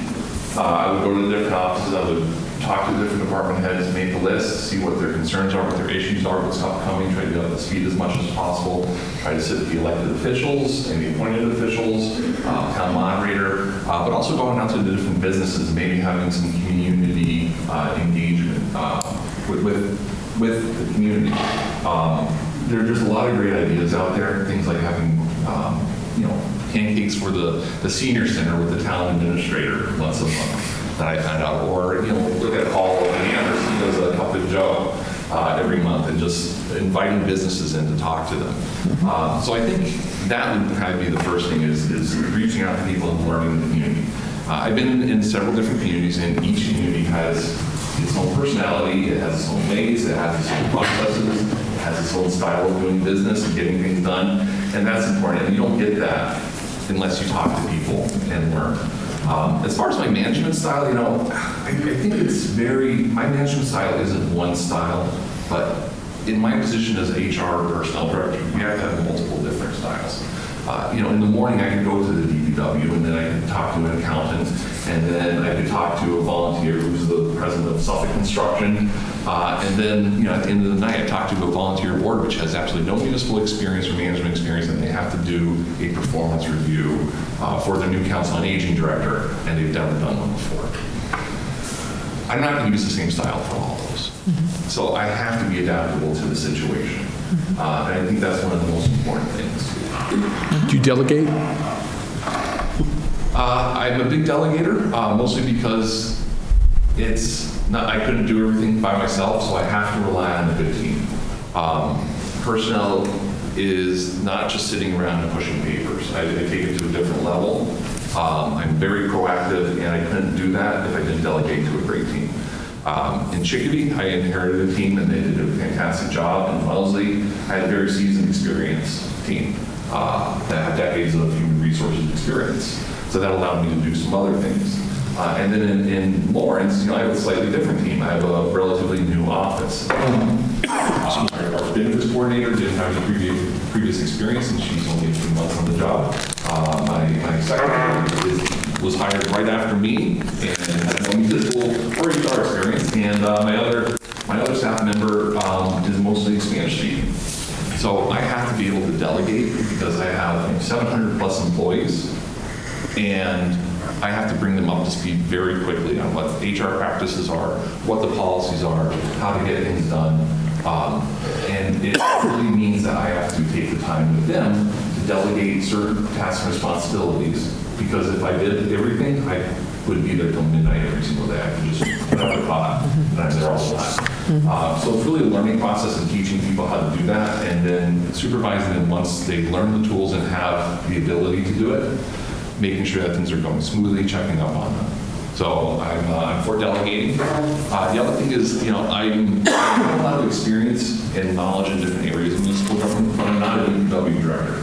I'm not an engineer. I'm not a treasurer. I can't do those tasks. But I can certainly guide and make their lives and their professional responsibilities better and easier. So I have to rely on them, and I have to delegate it, because I don't know much about operating as backhoe. So I can't do that. So, but I do know that if there's a street that needs to have the sewer reconstructed, I know how to get that done, but I can't do the technical part of it. Okay. Follow-up questions, anybody? I'm sorry. No, sorry. I was going to say, if there are any, I'd like to move from more into sort of the nuts and bolts responsibilities of being a town administrator, starting with the, probably the issue that's front and center right now in the town is the preparation of the budget. What your experience is with regards to budget preparation, financial management, and how you would go about undertaking that task. And I'm sure there'll be other questions tied to that. I have a lot of different varied experiences with the budget. When I was with the city of Chicopee, I was in the urban expense budget team.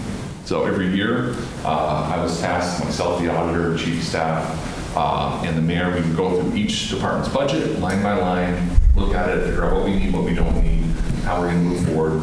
A lot of times it's depending on state aid. Chicopee is more of a state aid than residential property taxes. So a lot of times it was a very rushed process. But then I was able to represent that to the city council. If they had any questions, I can answer them why we were cutting X amount from this position and adding $5,000 to this because we consolidated copier expenses into the IT department, things like that. So I've been able to do a very general form of budget. In Wellesley, it was a little bit different. There was a lot of different layers between the selectmen, the advisory committee, town meeting, my board, and then myself doing the budget. So there's a lot of different layers, and it was a little bit more hands-off. So they would say, you know, well, we can afford 2%, we can afford 3%. So they would never go into the actual line items and really look and see if you could afford things like that. In Lawrence, because of the financial difficulties, it's a little bit more like the city of Chicopee, where, especially with the CAFO, Mark is fantastic, he's a great numbers guy. You know, we look at things on a much smaller base on what things are going to cost. So my own philosophy is more on the Chicopee side, using a zero-based budget, where every year you go through it, you look at the different line items, you look at the costs, you look at your OPEB responsibilities, your health insurance responsibilities, what your capital projects are going to be, what your immediate free cash might be certified as, are the receipts for new cars coming in good, what's the assessment value. So you look at all that and get into the nuts and bolts, and that's how you formulate the budget. So along those lines, town meeting that we have here, I would say probably at least a third, if not more, the budget. We go line by line. Somebody has to be the spokesperson for that, and by default, the town administrator usually gets it. So what's your comfort feeling about getting up in front of an auditorium with 100 or 150 residents and defending what the select board has said is going to be the budget? In Wellesley, town meeting was a sport. Okay? We had 241 elected town meeting members, and oftentimes our town meetings would last months, and anywhere from 10 to 15 sessions per year for a regular annual town meeting, not including special town meeting or town government study meeting. So I'm very comfortable with going in front of the town meeting. In fact, I was part of the town government study committee that actually presented. Most of the time it was department heads and professionals didn't speak in front of the town meeting. The chairperson would run over, if there was a question, talk to the department head, then run back and give the answer. John, who was my chair, just go up and do it. So I would spend hours up there talking about why we need a town manager, town administrator in Wellesley. That was kind of the first breaking the barrier. You know, over the last years, about 2 years, I give the presentation for the HR board in Wellesley. So I have absolutely no problem going up there, knowing the facts, knowing why we make certain decisions, and defending why the select board has done, you know, the budget. Well, just to clarify, we try to limit it to 3 hours once a year. We don't get far, we don't get to the Pledge of Allegiance in 3 hours. Okay. Other board questions related to finance? Yeah, why don't you talk maybe about the schools and some of that issues that you were... So, you know, understanding, reading your resume and that, and things you've done. So Southampton's makeup is school committee pre-K through 6. 7, we transitioned to a regional district, where Southampton, by the 1966 agreement, has a 55% weighted vote on that board. But they're separate, independent, and collectively there's 32 school members that make up that district. Oftentimes, we are waiting on them to tell us what their assessment to us is going to be, and then we backfill. And as a result of that, oftentimes we have to make cuts on our end, because it's 5 communities, 3 communities have to vote down the budget in order for it to fail, and it seldom happens that happens. So it creates issues. I think you've already talked to some things on how you might be able to work with that, but what's your initial thoughts on having such a whale out there and how it impacts our budget, that we can remain competitive to continue to give appropriate wages and things of that nature on our side? It's not really unusual to what I've witnessed with the town of Wellesley and the city of Lawrence. You know, the school budgets are massive. And in Wellesley and Lawrence, they take up more than 50%, more than 60% of it. So the difference is, in Wellesley, so we actually funded the school department's health insurance, we funded their workers' comp, we funded their unemployment insurance, so it all came out of my budget. It didn't come out of there. So we got to take that into account whenever we do a budget item. Some cities and towns do chargebacks, some just give them a lump sum for that, but Wellesley was a little bit different, so it was always always very dependent on what the schools are doing. So if they hire 10 new employees, that's going to be a $250,000 liability against our health insurance line item. So we needed to communicate and make sure of what they're doing, so we don't get that surprise. Also, during the year, we have to monitor, workers' comp especially. Why is there suddenly a $250,000 in workers' comp costs because someone fell off a 20-foot ladder? Or they could have prevented that, and we didn't know about it. So how do we fix that? How do we work with them to make sure it doesn't happen again? And how do we, more importantly, figure out how they're going to communicate the cost to us? So it's establishing those good relationships with the school department. I'm not an educator, I don't go into that detail, but certainly the financial impact that the school department has on any community is going to be the biggest.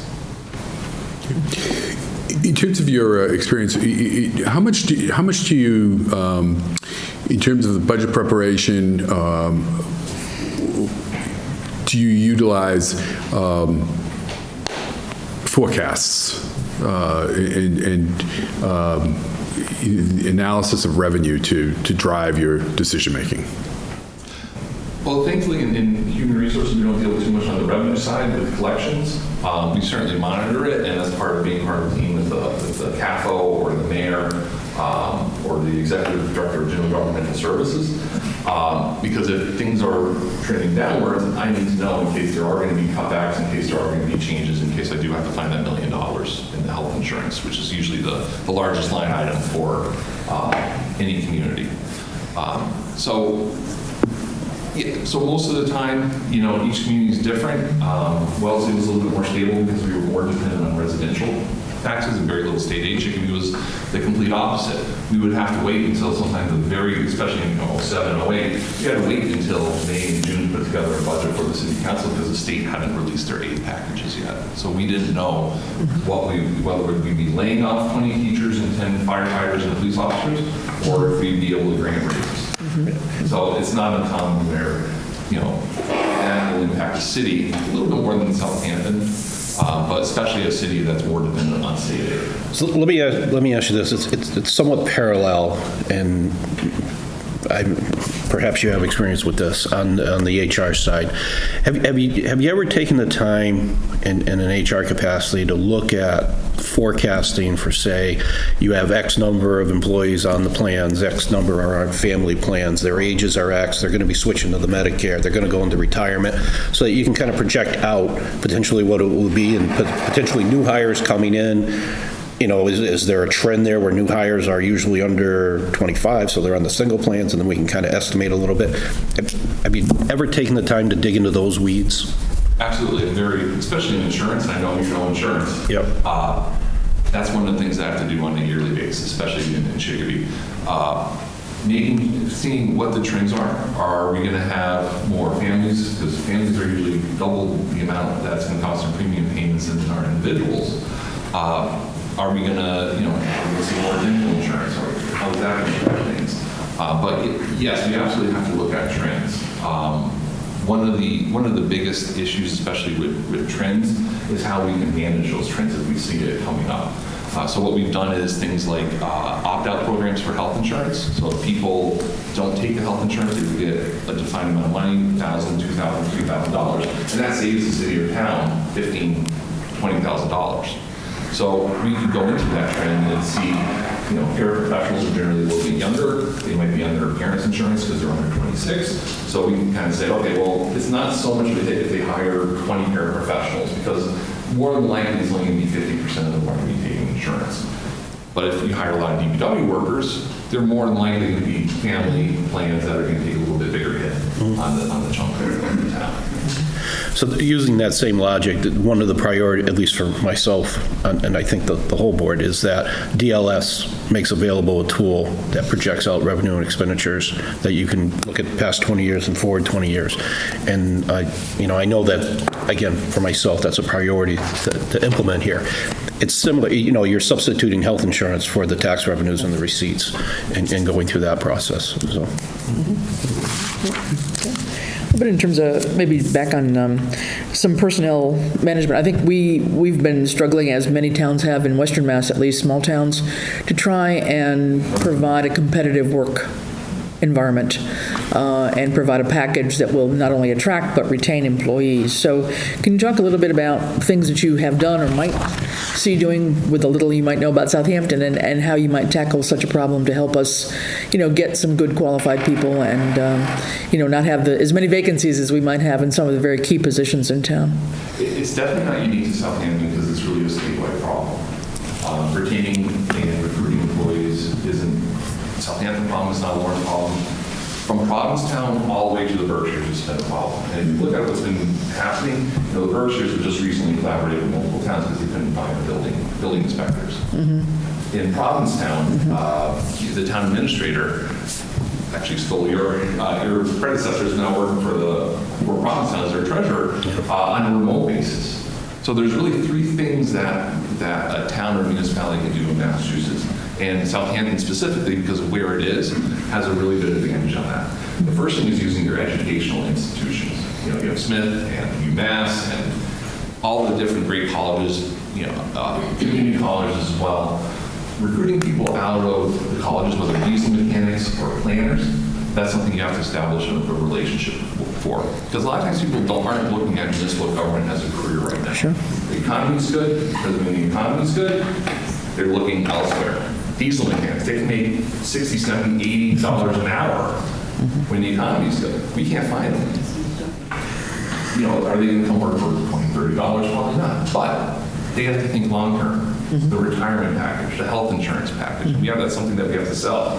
The other great thing about having colleges and universities around is it really is a way that we can recruit people. They may not be the most experienced, but it helps us to develop them. Lee Pouliot, who is the planning director in the city of Chicopee, when I was there, he started as an intern in the community development office for landscape development. He came out of school, always was with the city of Chicopee, now he's the planning director. That's developing talent and having a succession plan. The other thing is, depending on great volunteers and depending on boards and commissions, Southampton does have a very professional, very educated population. Just look, right now the select board, if we do have someone that's new, you're able to fill in those gaps and help kind of coach them and bring them along. Because I can't do it all alone as a town administrator or HR director, but you have a former treasurer that's very, very familiar with the way things work. And really the third thing is selling the town and really accommodating how we recruit people and why they should come here. If you draw like a circle around a mile around Southampton, commutable distance, and you need to hire a planner. I know Southampton doesn't have a planner, but the planner is a great example because it's a very specific, very technical municipal position. There's not that many in the area of a commutable distance. And then it's a matter of which ones would be willing to change if you're very familiar with, especially in planning, because you know the streets, you know the developments, you know the bylaws, you know all the little planning rules. So there might be, 6, 7, 8, 9, 10 people. So you have to be able to kind of look at how we can broaden that. And like I mentioned with Provincetown, with the remote treasure, I'm going to go full remote, but being flexible and having a lot of these technical positions, you might be able to encourage people that might be in the Worcester area or in the eastern New York area or southern Vermont even, to say, I can do the commute and then I can do all my work on like a Friday or something like that. And that's a real selling point, especially for professionals in the technical fields. Okay. This is an unrelated question, but one of the things I appreciate about Ed Gibson is his knowledge of the Mass General Law and that experience that he brings. Do you have a similar knowledge? Would you be able to help us in that area? Yeah, absolutely. I mean, the basics, health insurance is 32B, bargaining is 151, Chapter 70 funds with the school, or Chapter 90 with DPW. Now, I'm not, I still have to look things up and read it, but I'm very familiar with that. And, my legal background gives me the capability of doing that. And not only that, but reading the charters, reading the federal law, reading, grants and things like that. So it's not even just Mass General Law, to be able to interpret that as well. So That makes sense. do that. Thank you. Steve, someone? It's not in our list of questions, but your background and our conversation prompted. How much have you worked with town council, whether it's inside or outside, and all the tensions around accessing that resource and paying for that resource or winging it? And I'm not suggesting that you would wing it, especially with a law degree. How do you approach that? I have mostly a good relationship with town council. They've worked with a lot. In fact, in Houghton called me. Some of my best friends. Yeah, no. No, he called me this morning with a question I had to pick up, because there was a little bit of an issue yesterday, so we were just doing that. So, or Karen Attorney when I was at the city of Chicopee, they were actually working, they were employees for the city. In Wellesley, we outsourced most of our things to Harrington. So a lot of that was like more planning and bylaw writing, things like that on council. We did have a fund for personnel services, but I took most of that. So unless it was like a serious case where we need representation or I had to kind of recuse myself because I can't be a witness, I can't be part of an investigation if I might be a witness or something like that. So that's when we would use council. In Lawrence, we do have BPH. As labor council, they've been great because over the last 5-10 years, there's been a lot of personnel issues that we're catching up on. So the trend is for BPH to slowly transition more duties to me as the personnel director, whether it's civil service hearings or. Is it fair to say that you had a pretty good trajectory on what your legal costs might be, and you had already accommodated that in your budgets? I would, I mean, especially on the personnel side. Yeah, it's more predictable than. Yeah, absolutely. Bond cancel and rewriting, probably a little bit less, but certainly you can look at the historic. And I would rely on my fellow town administrators and town managers in the area. Because they know how long does it take to focus on a zoning bylaw change for whatever it is. So yeah, the information's definitely out there. Thank you. Ready? Yeah. All right. Moving on from personnel, if we're ready. Let's talk about one of the town has a number of initiatives and projects in the pipeline. Just to name a couple, a new senior center, a public safety complex, a rail trail project, various road projects, transferring to a public dispatch, potentially to a public dispatch, to a public safety dispatch, to a regional center. It isn't so much a capital project, but it's a project. Can you tell us about your experience with projects in general, but in any specific that you have related to capital projects? Well, I joke that the most expensive thing I have in my office is the copier. So I don't have a lot of capital needs as a personnel director. I'm not buying, as much as I'd love to get a new car or something like that, or a new office, that's out of my control. So, but I am familiar with the capital planning process. And as I mentioned before, it doesn't really matter what the problem is, it's really the process and how we do that. So whether it is building a new senior center or building a new fire station or obtaining land for a new greenway project that connects the different routes and the different bike trails, the process of collaboration, making sure everything is fiscally responsible, getting people's input has to be there. So it's working with the Council on Aging for building new senior centers, working on the Friends, or working with the building committee that's going to be doing that, and bringing in the knowledge and overseeing it. And there's a lot of things, even though I may not have built the Council on Aging, there's things that I know about. For bathroom doors, you want to make sure they swing outwards, not inwards. For seniors, in case there's a medical emergency, try to keep it one floor, have different size hand railings, things like that, to kind of help gather the information and presenting it to the board, presenting it to the committee, and getting that, what they need and what their vision is something that I can do. What about in terms of these, in terms of particularly with capital projects, the grants that you might have worked on in the past? Any grants?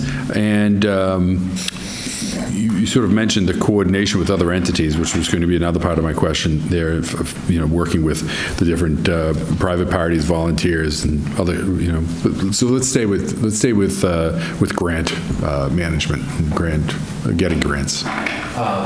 Thankfully, with the cuts last week that Governor Healy had mentioned, I didn't see Southampton's name on that, so I'm grateful for that, because I know that's definitely affected the fire departments across the state. For grant management, it's similar. I have done grants before. I've done for example, I've done the Community Innovation Grant and bringing in performance management system to the city of Chicopee, or back, 708, the early retirement insurance program, which was a massive grant where we could recuperate cost of prescription drugs that we have spent for retirees over the last several years. It would have been millions of dollars for the city of Chicopee. We were able to get the grant through, working with the unions, working with the different providers, Blue Cross Blue Shield and Health New England, getting all the information. It was a very tedious process, and then federal grants are there's something a little bit different than Massachusetts grants. They're a little bit more technical, but we were able to do that and get approved. The only problem is that the grants ran out the first couple hours in them opening up. So it was a newspaper article. So grants are something, especially with the town in the financial position of Southampton, we need to go out there and we need to be proactive and we need to be able to get those. And I think that, obviously your current town administrator has done a really good job on that, but they are out there, and that's really establishing relationships with the governor's office, with your local and state legislature, with the different executive offices, and getting the knowledge and getting ahead of it before other communities take the grants. And I know there's, for example, I know Bernie had mentioned there's a possibility of regionalization. There was a ton of regionalization grants out there that are available the last couple of years. So yeah, I'm familiar with grants. I haven't done one recently, but ever since I started in the mayor's office, that's one of the things I started doing in the mural face paint project. Working, getting the information, getting the stuff ready for the EPA, for the Environmental Protection Agency, and the state agencies. So I'm familiar. If I could, I'd like to take a step back because there's something you mentioned that I was interested in hearing you describe it and explain because it shows up in your resume. That's that performance management program that you were involved with Chicopee. Those initiatives are near and dear to my heart. Can you kind of talk about that a little bit and its applicability to a town like Southampton? I think that whether it's Southampton or Boston, it doesn't really matter the size of the community or the form of government. Having a metric-based system or performance evaluation system for government services and efficiency can apply no matter what. And that was one of the great things about the Community Innovation Grant that I got through the Collins Center. They brought in a consultant that would come in and help develop a performance management system. So we did it, everything from working with the police department to the health department to the DPW as kind of our guinea our initial ones. We had it down where things were reported, especially in the DPW, that we would know how many recycling bins were missed in any precinct in a ward and how long it would take for that to be filled. So this is before C-Click Fix or any of the other software programs. So that's the sort of management that I kind of bring forward. Things that, if we're going to spend money, we want to make sure that it's the most efficient and most responsible manner. Another example, when the building department approached me, we need a couple of new clerical because we have so many new building permits. I said, okay, well, let's get the performance management team down there. We started tracking how many permits they were getting. Are they commercial, industrial, residential? Are they large or small? And they found out that really there wasn't an increase. So we didn't really need a new position. So it was really a great program. Unfortunately, it wasn't continued over the last 10 years. But I think it's using the metrics and the data-driven analysis to make decisions. Okay. Can you talk to us?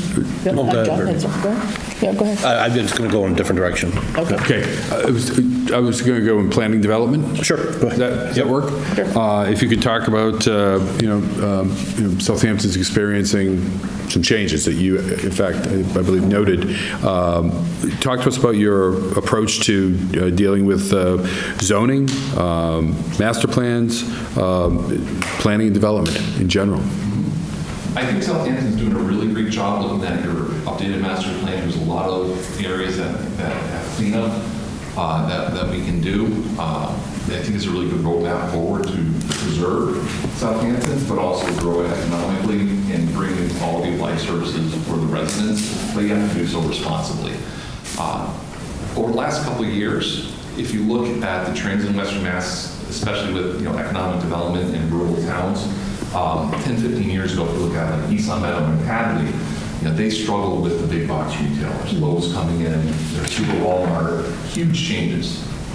Fast forward to the last 5 years, the town right next to me, Munson, they were struggling with the Dollar General problem, or the Dollar General wanted to build a brand new building right in the middle of their very quaint, very picturesque Main Street, and that didn't quite fit with the character of their town. And now it's really, if you drive by Hadley now, or behind Mall, or if you drive by Wilbraham, which is actually a little bit of an agricultural community, it's these big self-storage facilities that are encapsulated, but they're an eyesore. Southampton has to be proactive so that the next Dollar General or storage facility, I don't think we're going to get an Amazon distribution center anytime soon, but you need to be proactive and make sure that your zoning laws are capable of reflecting the needs of the community and what the expectations of the community are. And you do that through a master plan, and I've seen that you've been updating that. But I would also take it one step further and look at maybe doing a comprehensive plan, and that's something that we did in Wellesley. We have a fantastic planning department in Wellesley, and we did a comprehensive plan, which was in addition to a master plan. And what that does, it involves all the different boards, all the different commissions, all the different committees, and all the different departments in it. So in my budget, I had to talk about how I'm going to help with the comprehensive plan, whether it was environmental or planning. It wasn't really a lot of personnel, but other departments had to do it. So whether it's health or fire or DPW, they're involved in the planning. You can't just have it as a planning function. You have to get all the other different departments and all the different boards and committees involved and going in the same direction. So when you do have a developer that comes in, whether Treehouse Brewing or U-Haul self-storage, you know whether or not it's going to fit in this area, whether or not it's right for that area, whether or not it's good for the community, or whether or not we shouldn't support it. So, go ahead. I have this question brewing in the back of my mind. Based on your experiences, it seems like you've dealt with a lot of, say, large municipalities. You've worked in these organizations that have the staffing and the resources. It's pretty built out, right? They have a big bench. Southampton is a small town. I guess my question is, do you have experience that I'm missing in working with smaller towns what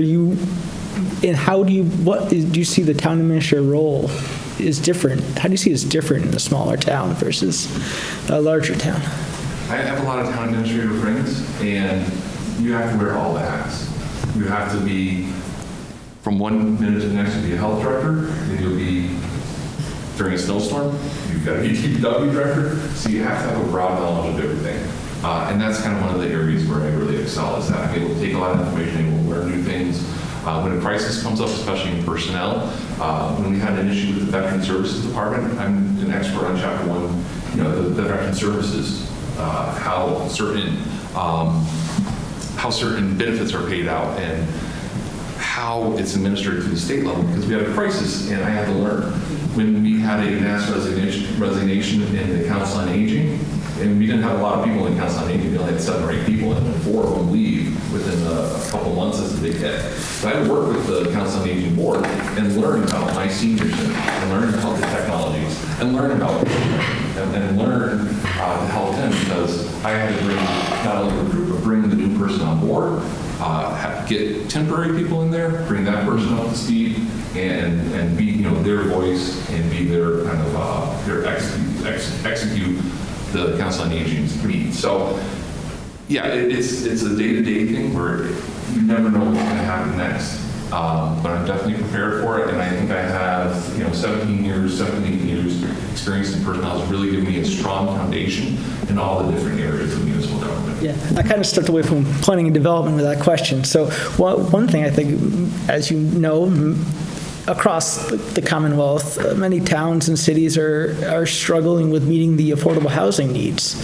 So what would be your approach in helping Southampton meet our affordable housing needs?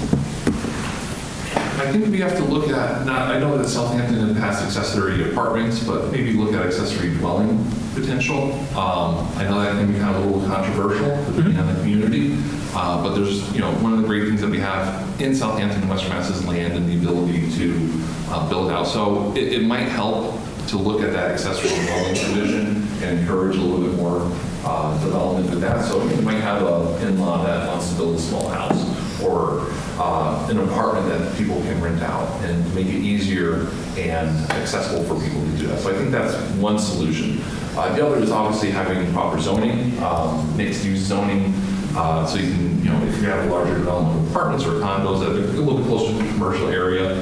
I'm not sure how popular mixed use could be in Southampton, but that's a lot of ways that, like for instance, Wellesley was able to get past the threshold of, you know, the affordable housing, have the mixed use.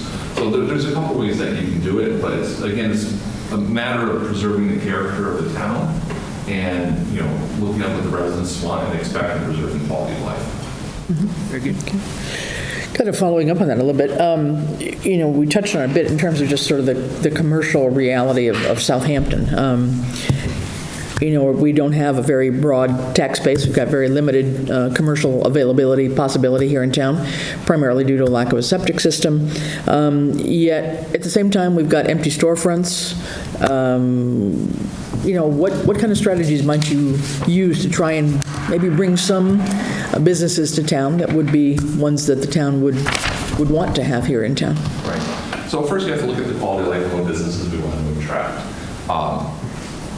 When I was with the mayor's office in the city of Chicopee, one of the things they've had me do is reach out to different businesses. We had the Capitol Mills, which was undergoing development. So he said, hey, let's get a Whole Foods in there. Let's get a Trader Joe's. Great, so I started calling up these corporations and you quickly learn that there's certain metrics and certain standards that they have. If you don't have a certain education level, if you don't have a certain per capita income, if you're not within X amount of miles of a highway, they don't look at you, period. So there's a lot of great things, though, that local businesses that you can look at. If you look at things like that South Hadley has done in Amherst and Northampton, looking at those local businesses like the like the Aya Sushi in South Hadley, you know, it's part of the restaurant group that owns the White Hut that just moved to Hoyle. So we're probably not going to be able to attract a Target or a Whole Foods or any of those major ones, but we can work with local developers that have a proven track record of bringing in these types of services to municipalities. Because realistically, you know, South Hadley and Hadley, a lot of times they may get passed over, but, you know, the local, you know, breweries, Treehouse, for example. We don't have a Treehouse here, but there are a lot of minor breweries that you can kind of attract and bring quality of life and things that people that want to do. Okay. We're a pretty good vineyard. Yeah, we do have a good vineyard. Yeah, right. Well, I could go on planning and zoning all day long. Southampton is a distinct place. As you look around the region, and we've touched on this, but I invite you to go a little bit further. What are our competitive advantages? Where might we really look to our neighbors to collaborate? I think you want to collaborate with services with your neighbors, and you've already doing so on like the health departments. In Lawrence, we're collaborating with Methuen on getting inspectors in for our inspection services because, you know, we're over what we need to have done, but we're not quite at the level of having a full-time person. So we're splitting a few different positions with them through a state grant, and that really helps out. Southampton is in the position where, you know, we have Northampton, now you have Easthampton as an up-and-coming community. People don't always want to live in, you know, an exposed brick mill. You know, some the things they want in a house, and that's where we attract people, is the quality of life. It's not a busy urban area, not really like a city, but, Northampton's a lot different. It has, traffic. People look for Southampton for a very specific lifestyle, and I think that's one of the advantages of it, because it's not like a Worcester where you're living in an apartment building, or Boston. It's unique, and no other town can offer what you do, because you're not making more land and you're not expanding. You're not expanding the borders. You can't, in today's day and age, you're not going to make an agricultural-based community with a view like this. So that's the ability of the Southampton selling point. And it's quality of life. And the thing is that, I think the voters and the people that have come here have shown that. The override passed for public safety. If you look at your ARPA funding, it's always been, towards helping increase employees, with the bonus pay, and increasing, the quality of life of the health department. So that's definitely where you can focus on. Go ahead. No, I was going to go back, swing back around a little bit to personnel for last couple of questions. Right? Oh, I have more questions, but nothing on planning and development. No, okay, good. Okay. Let me throw out one, and then I'll turn it back over to you.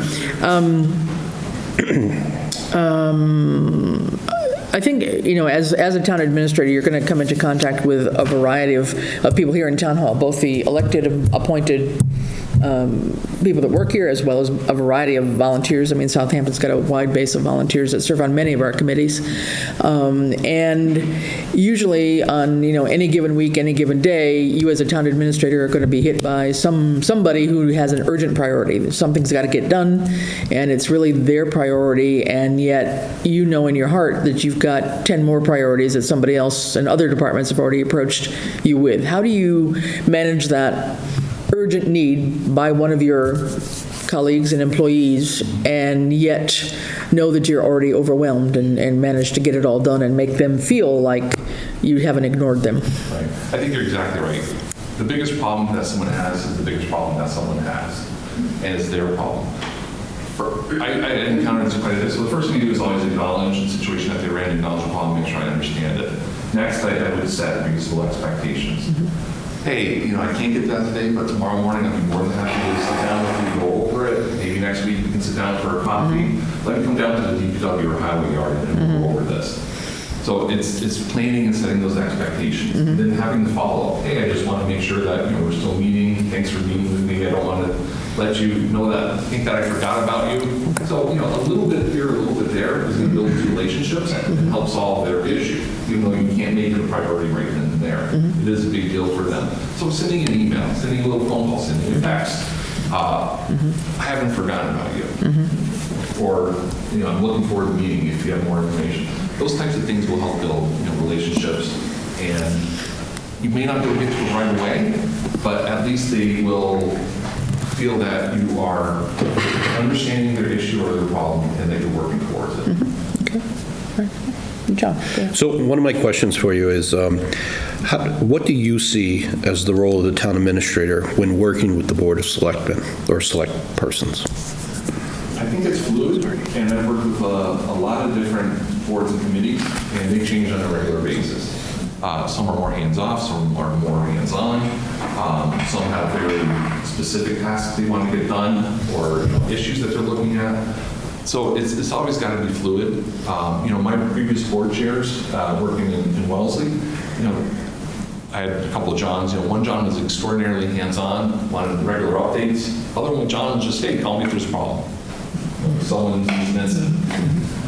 So it's working with the character of the select board. And I don't know you well enough to get that character.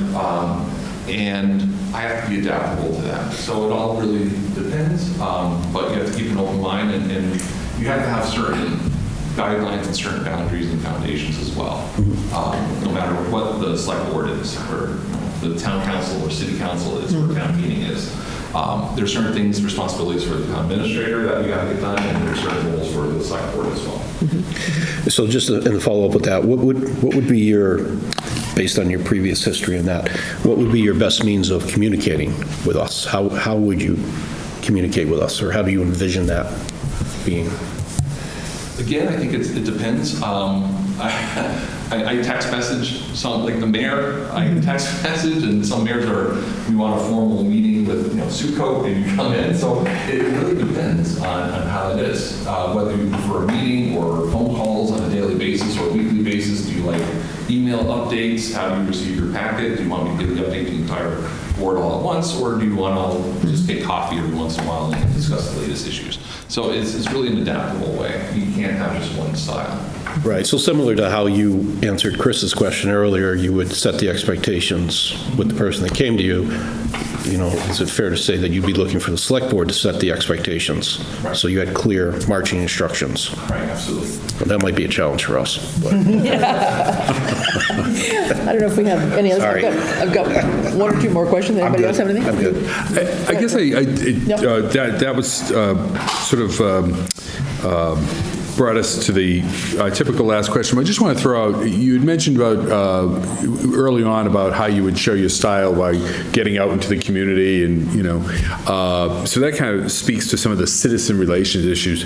I guess the only sort of question I have with sort of ties to that is an issue that every community faces is the issue of citizen trust and transparency. Do you have any thoughts on that, of how you would promote that within the town of Southampton? Southampton does a great job with their website, putting all the reports, getting everything out there, and that's kind of the first step. As far as transparency, you have to operate in a transparent way, not only for the citizens, but when you're dealing with employees and we're dealing with elected officials or appointed officials. If you're not transparent about the facts and what you want to accomplish, or what the real reason behind the meeting is, or what the issue is, you're not going to get that done. No one likes to meet with people that are hiding things or have another agenda. So I'm always straightforward. I'll tell you exactly what the issue is, what the problem is. I'll give you my recommendation, how we think that I can solve it, what the alternatives might be, and then it's ultimately up for the decision makers to make. But for transparency, I haven't deleted an email in about 10 years. You can type in any word. It might take you thousands of emails to go through it. But you can type in any word. And that's really a cultural thing in the organization. You have to realize that. You have to make it a point that if someone comes in your office and wants a piece of information, they're entitled to it by Mass General law. And also because we want to have good customer service. Now, obviously, confidential information is off board, things like that. But you want to make it accessible for people so that they know how the decisions are being made and that they trust the decisions. Again, it wasn't on our list of questions, but it's maybe a way to wind this. As you understand us, and you've obviously done your homework, envision yourself coming to work for us as town administrator. What would be your personal, professional biggest challenge? Or how would you wrap your arms around what you see as Southampton's urgent need? It takes a long time coming into any new municipality. It takes a long time for any department to get up to speed. I always joke that the first year is just learning the culture. The second year is learning where the light switch is. And the third year is you can finally start planning things. Because it takes a while to learn things. Going through the budget process at least once before making any changes. Going through restructuring. You don't want to just come in and start moving things just for the sake of moving things. If there's something that's not being done correctly, if there's something that's legal or whatever, you got to change that. That's one thing that you have to do. But you have to move with the culture year after year, have a long-term goal and vision, and make sure that people have buy-in on that. So that's one of the things that I really am a proponent of, especially in municipal government, slow, consistent changes. Okay. One last one? Anybody? No?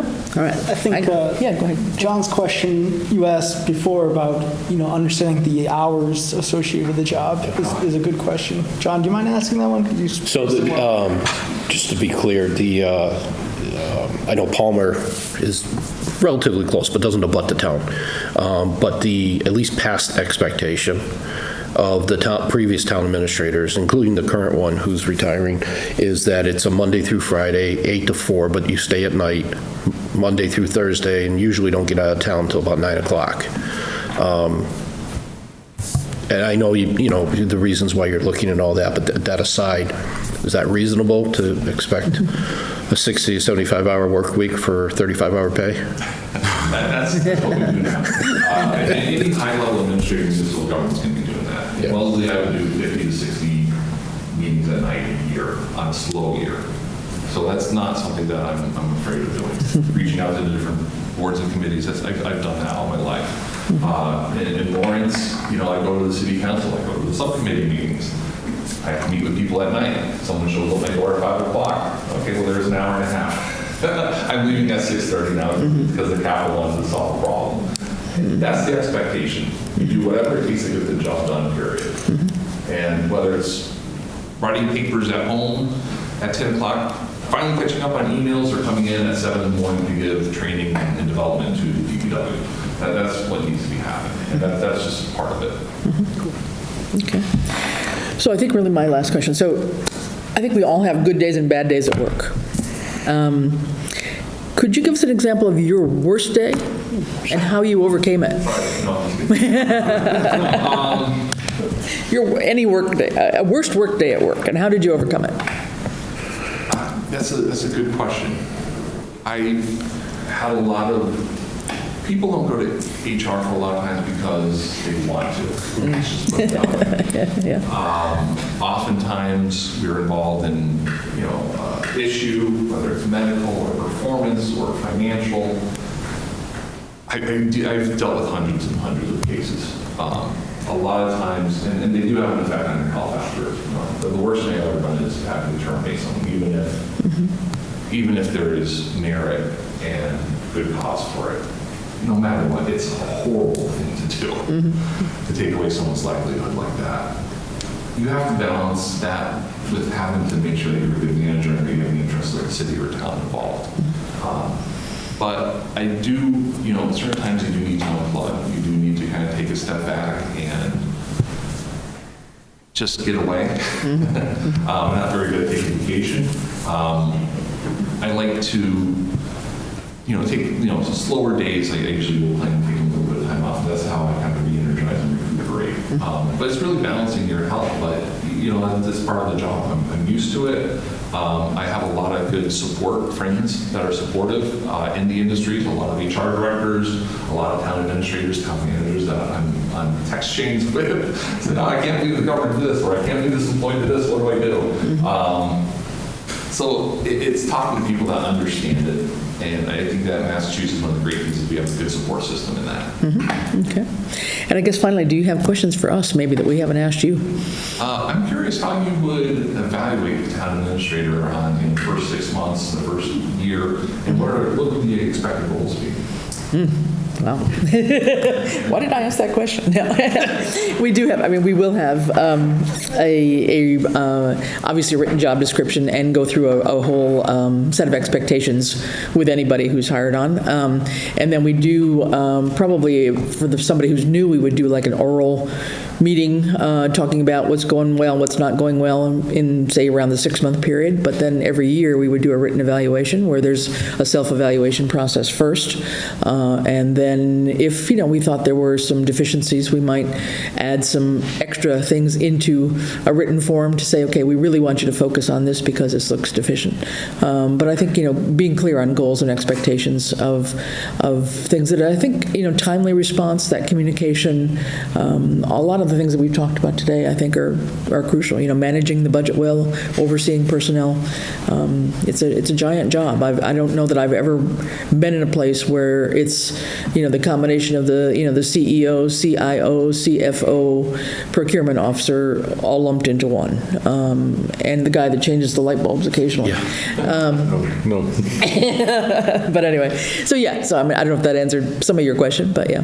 Anybody else? Are you supportive of professional development and what might be available for that? Yeah, that's a good question. We have not done much of that to my knowledge. We've done a little bit with our new accountant in particular, where we've been able to put some money aside for him to actually go on to some further training classes and improve his skills, because he's fairly new in the job over the last couple of years. But he's right now going to be going to a procurement class, for example, and get hopefully a certification as a procurement officer. So we've got some, but it's not been on a systemic basis, I would say. Are you talking specifically for a town administrator? Yeah. Okay. Oh, I'm sorry. So, Sorry. okay, because Okay, I think sorry. Chris's answer was more Yeah, one it at was more large. staff, But specifically for the town administrator, it would be part of all things that would be spelled out within the employment contract. Yeah. Because then it becomes binding, we have to uphold it on certain things. And, if you get that far along, you might want to look at the other employment agreements in town for the fire chief, police chief, DPW. Yeah. Okay, anything else? All right, well, thank you very much for spending your Saturday afternoon with us. We much appreciate it on a decent day, but thank you Scott, for say coming your out. last name again, please. Oh, boy. Yeah, you're good at it. Zabak? Yep. That's easier than it looks, isn't it? Very good. This guy is our name magician. I like first names. Exactly, good. Wonderful. Well, thank you, Scott. Much appreciate you coming by and spending your afternoon, so. Great to meet you. Nice to see you. Thank you very Good. much. Nice to meet you. Thank you very much. Yep. Nice to meet you. All right. I thought that was important. Very good. So I think, Double Z that throws you. could we take a 5-minute stretch break here? 5-10 minutes? Yeah? So Easthampton Media, if you're listening, we hope, could we go offline for about 10 minutes? We'll take a break and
And so I would perhaps recommend that you start in that way, sort of focusing in on the skills that you're looking for. All those questions that we had.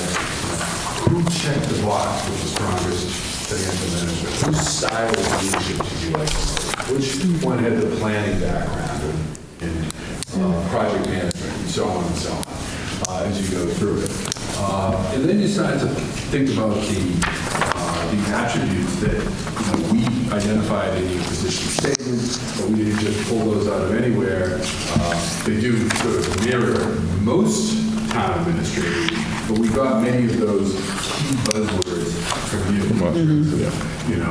Someone who's a communicator, someone who's energetic, someone who's innovative, who has creative problem-solving skills, and so on and so on. So, thinking of that, which one do you feel would be the right fit? Have you seen writing samples? Because that was not really part of it, except for the cover letter. That's primarily it. We haven't asked them to do a writing exercise. It's really their cover letters and their Thank you. You did present us with two well-qualified candidates who obviously have different experience and different styles. So when you say go through our criteria, is that roughly the same way we went through the questions? Yes. Would you want to go through one by one or category by category? I wouldn't say you have to go through Exhaustively. Go through and check each one off. I would say more, because the other part of this process is, and I'm going to guess on this, John's focus is finance. Perhaps. Wow.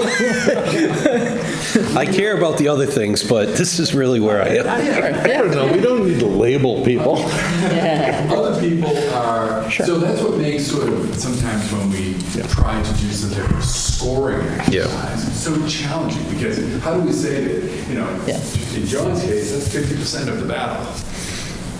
Others, maybe planning and development is 50%. But then there's personnel management, and that may be something else. So we don't try to do that, but in each case, what do you think is and then you come together and find that consensus candidate who checks the box. One question or thing we haven't talked about, are we comparing apples to apples in terms of their salary expectations? They both...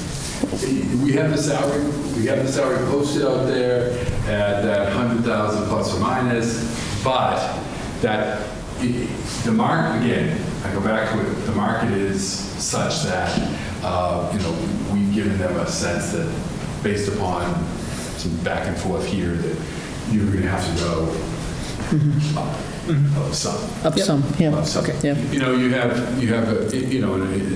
to the public watching. I'll be the one who says this. And I understand there's limitations to what a town can pay. But, you have a somewhat close community that's going through a search right now that's paying $25,000 to $50,000. Same size. Yeah. $25,000 to $50,000 more. I think they'll be probably paying $25,000 to $30,000 more. So. Okay. One of the things I was struck with is, maybe it's my panic, next 6 months, getting a budget done.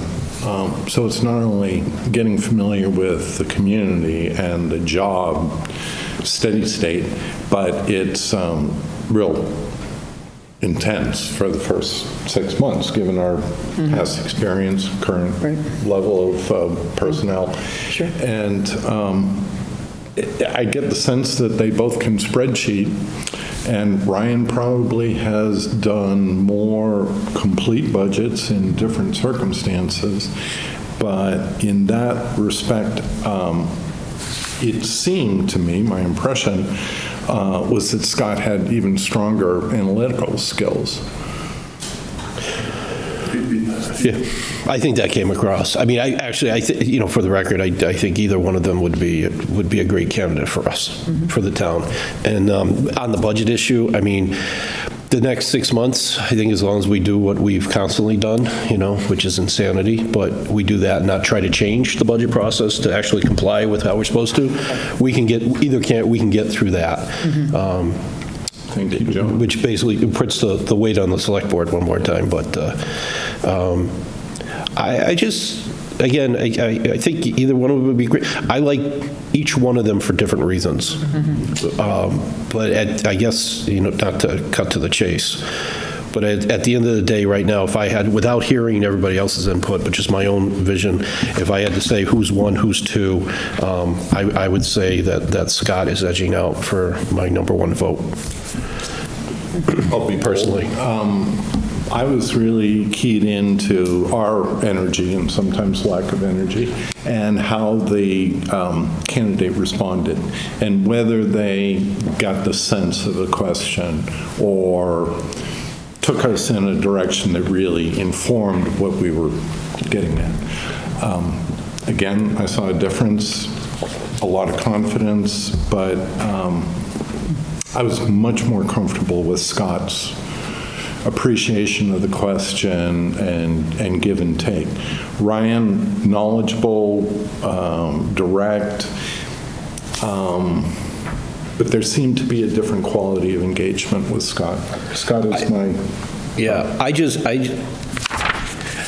what Scott has, and it's because of his background, it's that HR mentality, which is, it's a hard trait for anybody to have, but when you find somebody that has it, they can talk to anybody.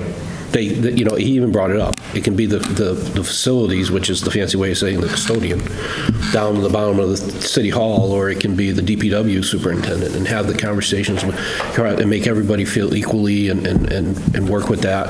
The flip side is Ryan has strong skills as far as implementation and rollout in that, and which would be good for us as well too, but knowing our audience and knowing the makeup of our employees and all that, I just feel a softer, what I perceive to be a softer approach with that HR background coming in and changing would be a plus.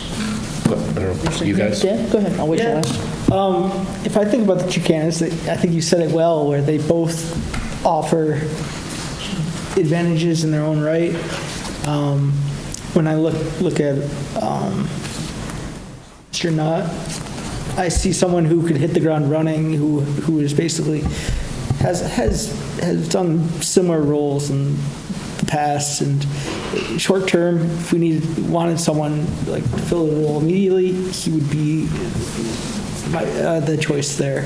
I see that Scott, it's almost like I look at him like a value versus a growth stock. I see Scott he has a lot more potential, but I think that he is going to need more time to get up to speed in terms of the procedural parts of things. I think that's where he talked about asking for help in professional development, and I'm all for that. I think if we want someone who's going to be with the town long term, and he wants to grow in his career, I think that he would be a better match, but we have to be willing to support him through that growth. That's my thought. Yeah, interesting. All valid points. I mean, I think we probably had a fuller conversation, I think I would say, in my mind, with Ryan than we did with Scott. I think we probed more deeply in certain areas, and he gave us more answers that were based on real experience. Yeah. I think that he's actually had. I mean, he's done just about everything that we need to get done in Southampton, and as Dan mentioned just now, I mean, hitting the ground running, I would not, assume that he couldn't pick up from budgeting to whatever we've got going on with contracting, procurement, projects that have got to get done, these various building committees. He seems to have had his hand in all of that and could help just really jump in. certainly very confident, very, very, Take charge. yeah, I mean, So very, very much his able to. military background is coming through. Yeah, a little bit, yeah. I mean, just able to really, kind of jump in and do that. Scott, I certainly feel, has got some great skills. I guess I'm wondering, almost every answer was through the lens of the HR, which is where he's coming from. And I'm still grappling in my head with that. I need to think about this a little bit more, about whether I feel that that's the right thing for what we need right now. I mean, I agree with the softer approach probably, and maybe a better fit possibly with personnel in town hall. But we got so much stuff going on that I'm a little bit nervous. But that's where I go with, like, if, like the take charge. That's where Ryan edges out with, and then again, I attribute it to his military background where, you have to take responsibility and it's got to get done, you move through. Vice versa, Scott put himself through law school afterwards and has that law degree, which, the things that we've dealt with the 3 years I've been on the select board would certainly be good to have somebody with a law degree and his background being on municipal and personnel certainly are, so they kind of offset each other to me. And when we got into the forecasting issue and all that, by his resume, he hasn't done that. Which is why I asked the question on the health insurance, because that is outside of wages, that, or debt service, depending on that's a big item for us. So if you're able, do you have the skill set there? Then you can extrapolate those skill sets and you just apply them on a bigger area of the whole budget. But I didn't have a concern that Scott could translate to this larger arena based on his prior experience. And to give Ryan more credit, one of the tough ones is economic development. We throw our hands up, we don't know what our problem is. Ryan actually did come around to a very specific example of working on 12 sites that had once been talked about. There was a lot of misperception in town why and who was involved with it falling through. And he described a process that sounded very good. It's unclear how it ended up, but that's the right kind of approach that upon first meeting Ryan, I questioned. So yeah, there's some good skills and approach there, but it is a very different demeanor than Scott. I almost wish we had the money just to hire both of them. Wouldn't that be nice? All of a sudden we have an assistant town administrator. Yeah, right. I mean.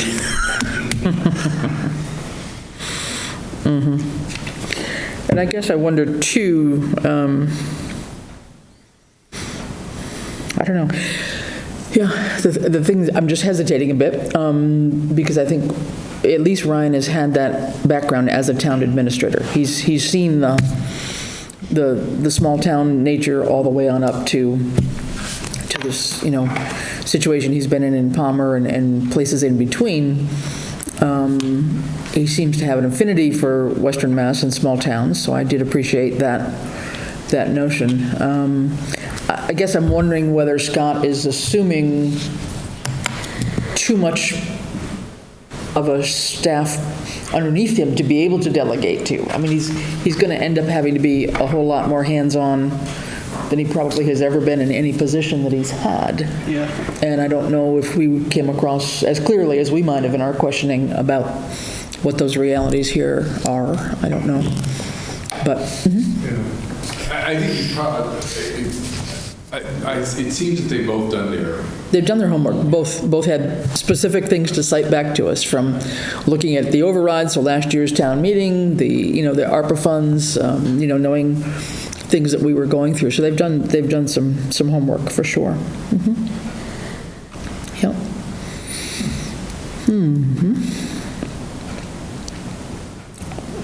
Yep. I don't know. Sorry we made this so difficult for you. Yeah. You've done an excellent job. I thought Scott described more clearly what he liked about Southampton.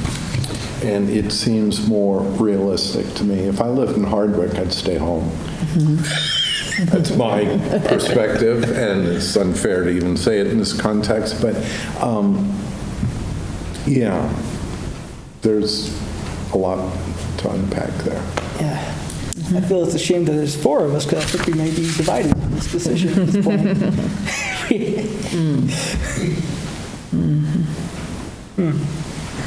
don't know.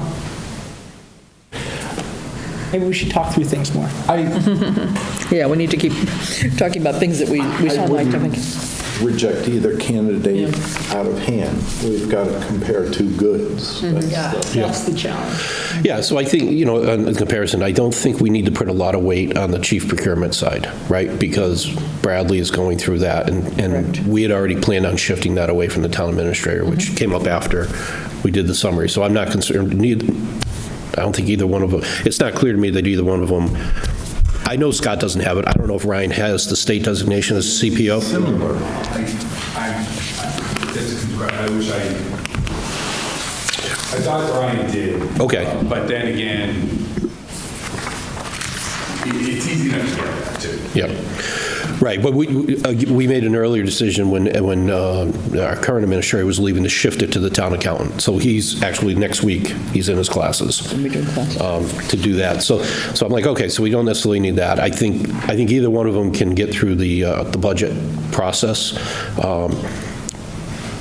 Part of me says this, I think the next budget cycle would be easier with Scott than with Ryan. I think either way, we'd end up in a good spot at the end. I just think we have some things internally that we have to clean up on our end before we could all of a sudden just tell the new TA, this is your responsibility to get this done. Again, I go back to, you know, what is outside of setting the budget, what's our next biggest issue that we deal with, and it's personnel.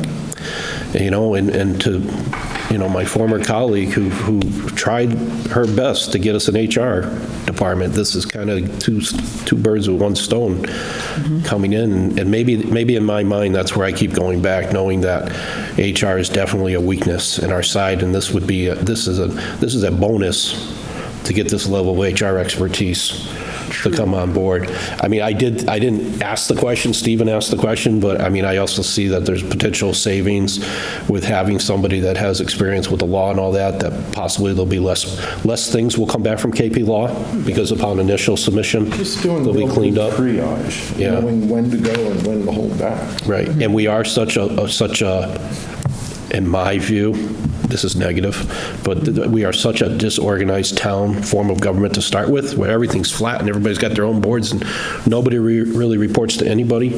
I mean, they do, but I just think the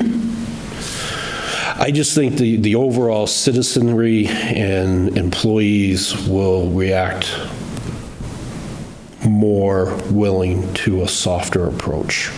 Yeah. And on the two, I just see Scott having the softer. I mean, they both would do the right thing and move forward correctly. It's just, I think, how they would. Remind me which one had the experience with putting in a new form of government? I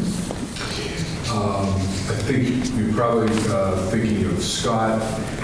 He was he staffed the government study committee in Wellesley, but Wellesley town meeting overwhelmingly, if I recall, voted for it.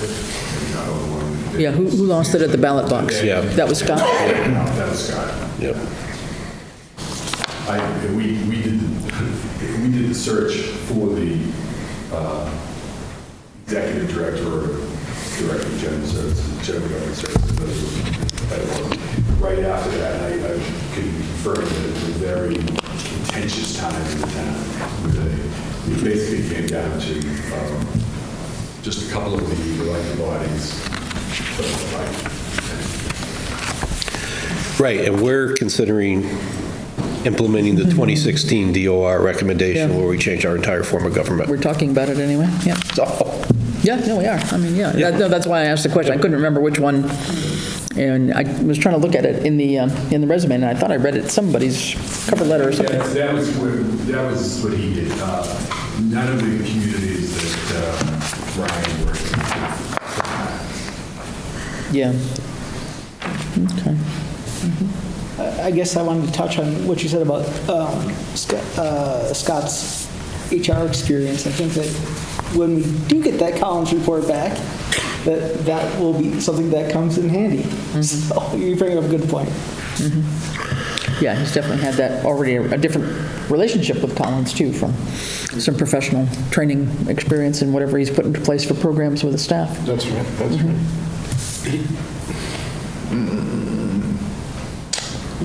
Number of thoughts running around. I don't want to take up more airtime. No, but go ahead. I thought what you said about the HR experience being not only important in that discipline itself, but you can figure out a way to relate to anyone. And I look at the town administrator succeeding Chris and Cindy as our chief recruiters for staff and board positions. You've got to go out and sell the town and the excitement of being involved with town affairs. And, well, Cindy, you're frowning over there, but you got me here. That's how he got on the board. Many others. So, I do feel that that sense of fit with the town, that sense of, yeah, I want to join this team, is important for us because our team is presently too small. So I have a feeling about that. Other people may feel it differently. I also liked his response, Scott's response to one of the questions. His response was, well, it was twofold. And he said it on his own about management by walking around, which I think is very important. And I have no doubt that Ryan would do the same thing. Ryan just chose to use the open door policy and didn't expand on that. But then Scott went further when I think, Chris, you asked him a question about how he would transition coming in or something like that, where he brings up, coffee with the town administrator, getting out in the community, not just sitting in that corner office over there. The fact that he's thinking it means it's going to happen, and what better way to get to know our town than spending the first 6 months on the street, absorbing everything and bringing it in and building the trust and the transparency. And again, both will do it, but Scott actually went further in explaining Yeah, I think he was talking about something about, I think, what are the comparative advantages or whatever that Southampton might have that would allow us to be able to attract in other businesses or whatever. And he gave some examples there, for sure. He mentioned an early informative internship with the Executive Office of Environmental Affairs, which he also mentioned did not put on his resume. Do you know anything about that? I don't. Okay. I actually tried to do that was the first time I think I heard him mention that.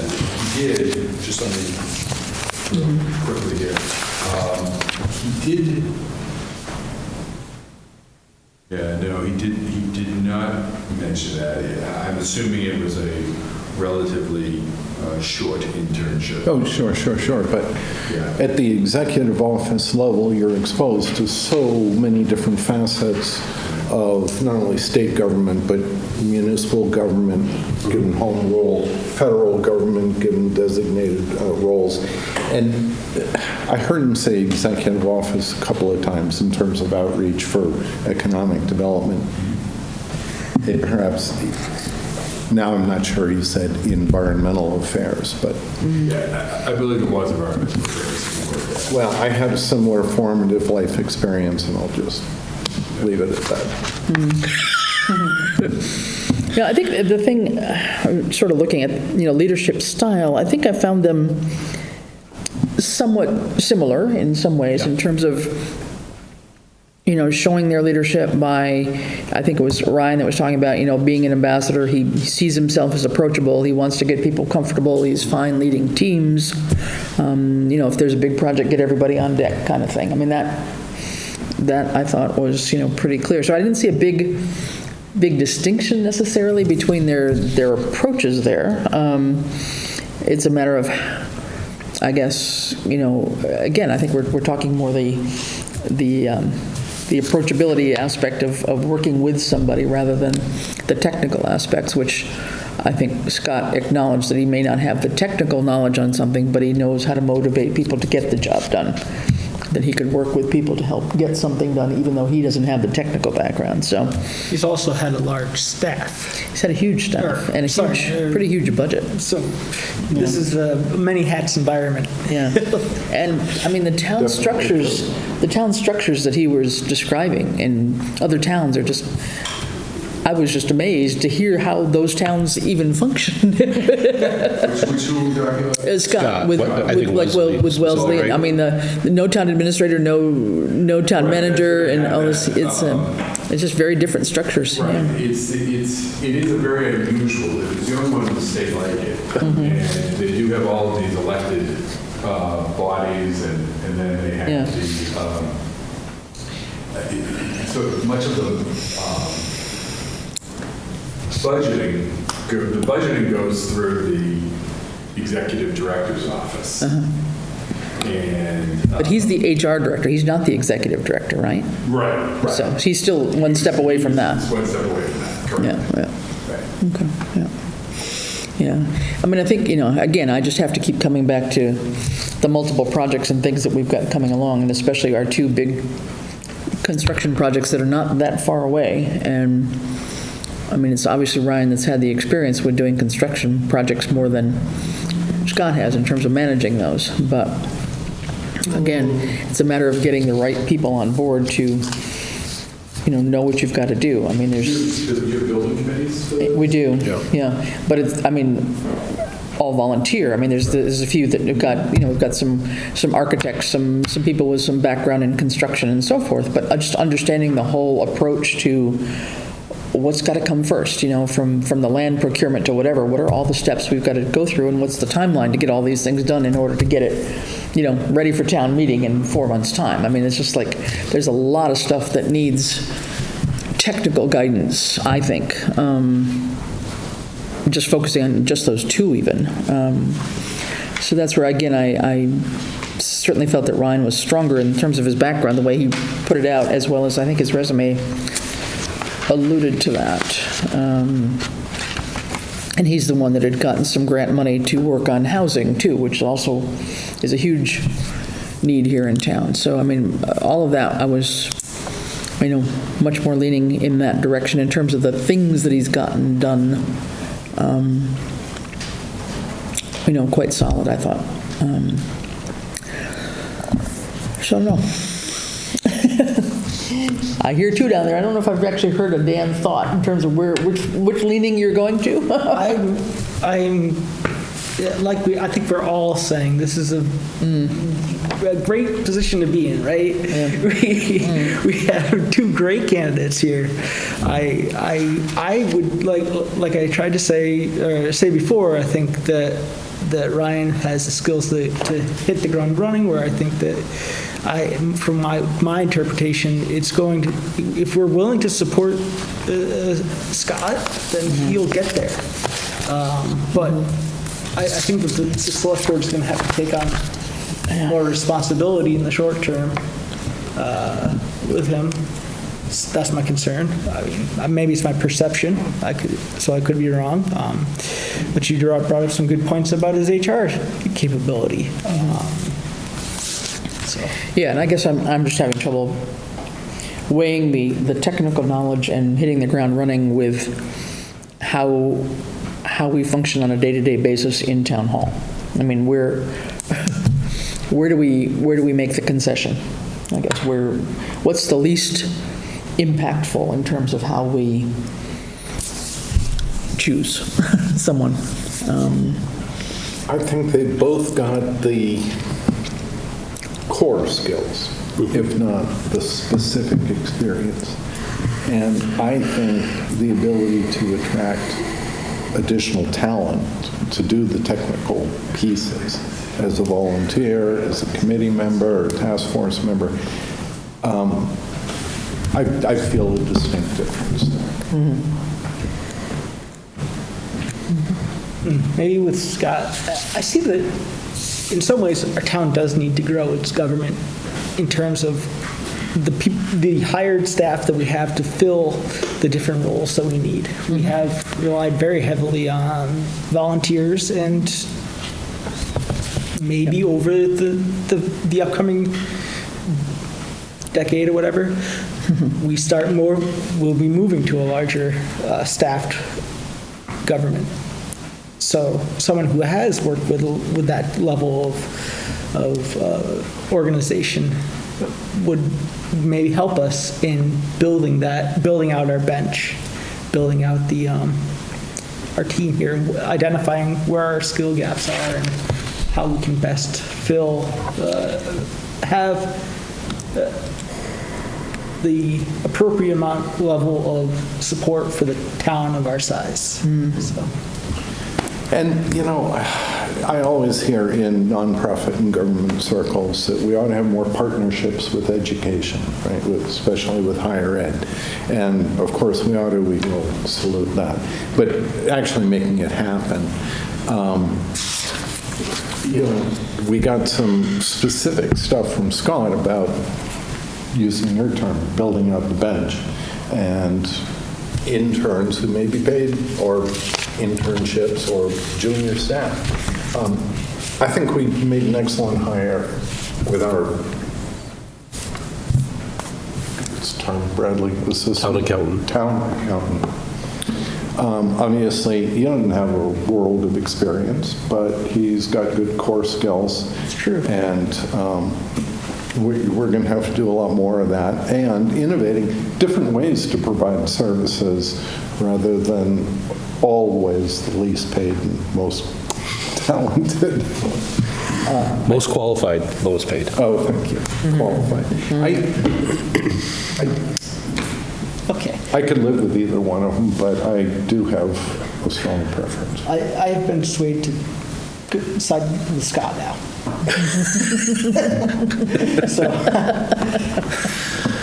So I just think, I think the town itself continues to grow, right? We're like the 5th largest growing community in the Commonwealth out of 351. We're going to continue to project this way. Our form of government here is evolving, and it's growing, and it's really, I think at the end of the day, it's going to be up to the select board and the new select board that'll be seated in May to help kind of guide and shepherd this down. I hear what you're saying, Chris, about somebody that's already done the job. I kind of like the idea of somebody that hasn't done the job, but I feel has a transferable skill set to do it, that we could kind of mold and shape our way. And again, both of them, I think, Ryan said it when we asked the question, multiple contracts, so that's at least 6 years. I think they're both going to be in for the long run. I just,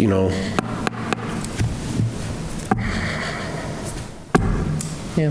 It's interesting for such a small town, what big shoes that need to be filled. Yeah, it's good. You got to be a jack of all trades. You got to be able to handle that. And again, I go back to, if you're good at HR, especially in a municipal setting, you're able to negotiate successfully multiple years with union stewards who are rank and file folks, generally speaking, and Bernie said it earlier, people can Google, there's nothing out there on either one of them about, grievances from staff or employees and all that. So, I mean, I don't know. Yeah. I also, yeah. But Here's something that impressed me about Ryan. Ryan has had several management through crisis experiences, and more power to him for finding the lessons to be learned through that. It can be personally very painful, and the description of what he went through up in Claremont particularly struck me, having some familiarity with New Hampshire and its politics. But, I'm not sure that is a management skill. He's survived and made the best of some very difficult situations. to his credit, and hopefully the long-term benefit of those communities. And Scott doesn't seem to have been tested in the same ways. Again, you framed it differently. There's a staff, there's a larger structure in which he's operated. Right. And But- those are distinctly different. They are, but in the valley, to survive that long in Chicopee, you got to give him some points for that. Well, he seems more of the valley, to be honest, than Yeah. Ryan does. Yeah. Ryan's over the hill. Randy, on the other side of the mountain, to be clear. It is, it is. Yeah, really, yeah. I mean, it's interesting, because I tried to pull out a little bit in terms of what they thought their own strengths or skills were, and I think Ryan was pretty clear, pretty short in terms of, integrity, transparency, what did I write down here? I forget what I wrote down. Good government, curious, confident. I mean, I think all of that came through. And Scott got there. He took a while, and he got, a little bit more of an example-ish procedure. But he, too, I mean, honestly, outside box thinker, problem solver, a learner, and somebody who can adapt and establish change. So, he's sort of got that approach to be willing to learn, I guess, which I don't know what I just know the amount of time right now as the chair have spent over the last 2 years working with Ed, helping determine priorities, helping manage contracts, helping do grants, helping do whatever. And that's more than I bargained for. I mean, the job is huge, guys. It is. And I don't know the level of engagement we all can have to help a new guy learn the ropes. If we're committed to it, fine. But I'm just saying, it's more than a notion. And nothing disparaging about Ed. There's just so much on his plate on a regular basis. And, time management can be an issue. We didn't ask that question of either of them, I don't think, actually. And that's really one that is crucial. I mean, I was sort of... We did talk about delegation. We did talk about delegation, and I was, leading to that notion of priorities, of how do you juggle, multiple priorities where everybody says their priority is the most important. So we sort of got to there, but we didn't get that actual... wording out there, but so I don't know. It's tough to in an interview too. I'm not sure. Yeah. Your question actually was the best way to get to time management, because that's really what it comes down to. This job is not one that you walk in and that at 8:05 you talk to this person, and at 8:30 you talk to this person. It's coming in, having your to-do list, but you're right, someone's waiting for you at the door, and that to-do list now gets pushed back by an hour or two, because it's someone's crisis, and you need to be able to sort of manage through that. And it might be telling them, I have to work on something else right now, but let's schedule some time later this afternoon to talk about that. And having the ability to do that, the style that's acceptable to do that.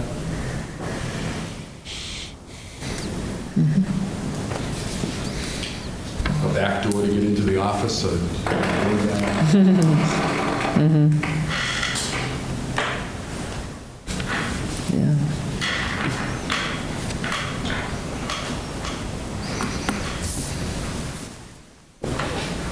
Yeah, I think Scott did come back around on that question and was talking about, getting back to people, letting them know that he hadn't forgotten if they'd given him a question and a priority. He did expand on that a lot. I may have been going in and out of focus, but I thought that he said, hear the person, see the person, acknowledge that they've got a big problem, and then help them understand the larger context. Where it fits in. And creating a situation where everybody has an opportunity to see that bigger picture, the bigger goals. Yeah. So it's a lot of process. It's hard to say, he's going to achieve on these 6 things. I think Scott is from my management style, I think Scott's going to be an over-communicator, which may not work for me in the private sector, but in this setting, in this job, I think over-communicating is not a bad thing for us to have here. The fact that, the example, I'd even shoot him a text. If we agree to meet next week, I'd shoot him a text halfway through. We're still on, it's that, again, it's that reassuring, like, almost like motherly nature to just, make sure everybody feels like they're participating. Yeah. All right, so I guess we need to kind of come to some level of consensus. I will say that my first thought had been Ryan, but I'm hearing more and more from my colleagues, and I just think we've got a long road ahead of us, and I hope we can do all the things that are urgent, that are waiting on the doorstep as soon as Ed walks out the door. Well, our urgencies aren't necessarily his urgencies. Yeah, I know that. Whichever candidate gets it. That's something I want to understand, Chris, because you're, I think, you're on a daily basis and having the one that's spends the most time having to interact of all of us with the town administrator. So, I think that you'd feel more comfortable having Ryan because he has a skill set ready to go to be able to support and perform those functions. So I think that's a very important thing to consider as well. Yeah, one of the measures of sustainability is that you stay healthy and excited about serving another term. Hello. Well, you bring a lot of different qualities, but we're, as a board, have turned over some, and I think that both you and John, to a degree, bring institutional knowledge and ability to reach out to members of the community to participate, to help out. I want to make sure that you, in particular, are comfortable in the short and middle term, because you've been volunteering like no other volunteer I've ever known. And I've seen some towns that had extreme volunteers. It's really important that we not burn out any of us. No, that's true. Paid or otherwise. Yep. And you're not fully comfortable. It's not a slam dunk for me. I'll put it that way. Okay. For either one. I think, I've heard your arguments. I think your rationale. I think I can absorb that. And there's something to be said for jumping in feet first and getting the job done because there's so much urgency. But at the same time, can you get it done just because you're jumping in and you've got that experience, or you're getting it done and bringing the culture of town hall and staff morale and retention and all of those things together? We've seen the impact of having. I think they would both take different approaches on day one. And one would be more, aggressive is the wrong word, but one would be more, okay, this is what we got to do, here's our jobs, everybody do your, let's get going. Where the other one's going to be, let's clearly understand it, let's talk about it, let's set the goals and measurable and, take them piece by piece. I think if, it's almost like one would have a strong hand and one would have a soft approach.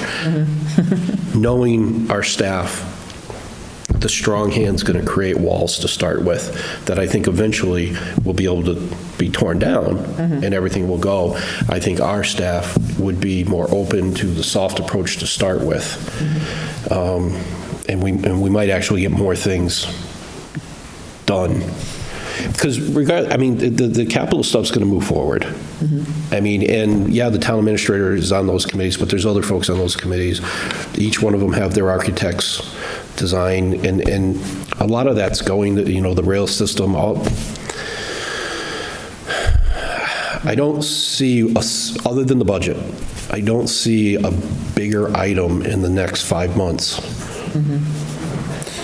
Remind me who was the one that said that they didn't want to see us have to do another override? That was Ryan. He was, which I kind of want to offer him the job, just see what he has for alternative funding sources. That was where I paused and said, how much research has he done on Southampton finances? Right, because I would argue we need to do one more override to right the ship and then be done because of past practices of not doing the adjustments. And to me, I think the override is specifically going to be to wage compensation package supported by the Collins, setting aside the capital projects that are going on. And then after that's done, I would agree we shouldn't have to do an override.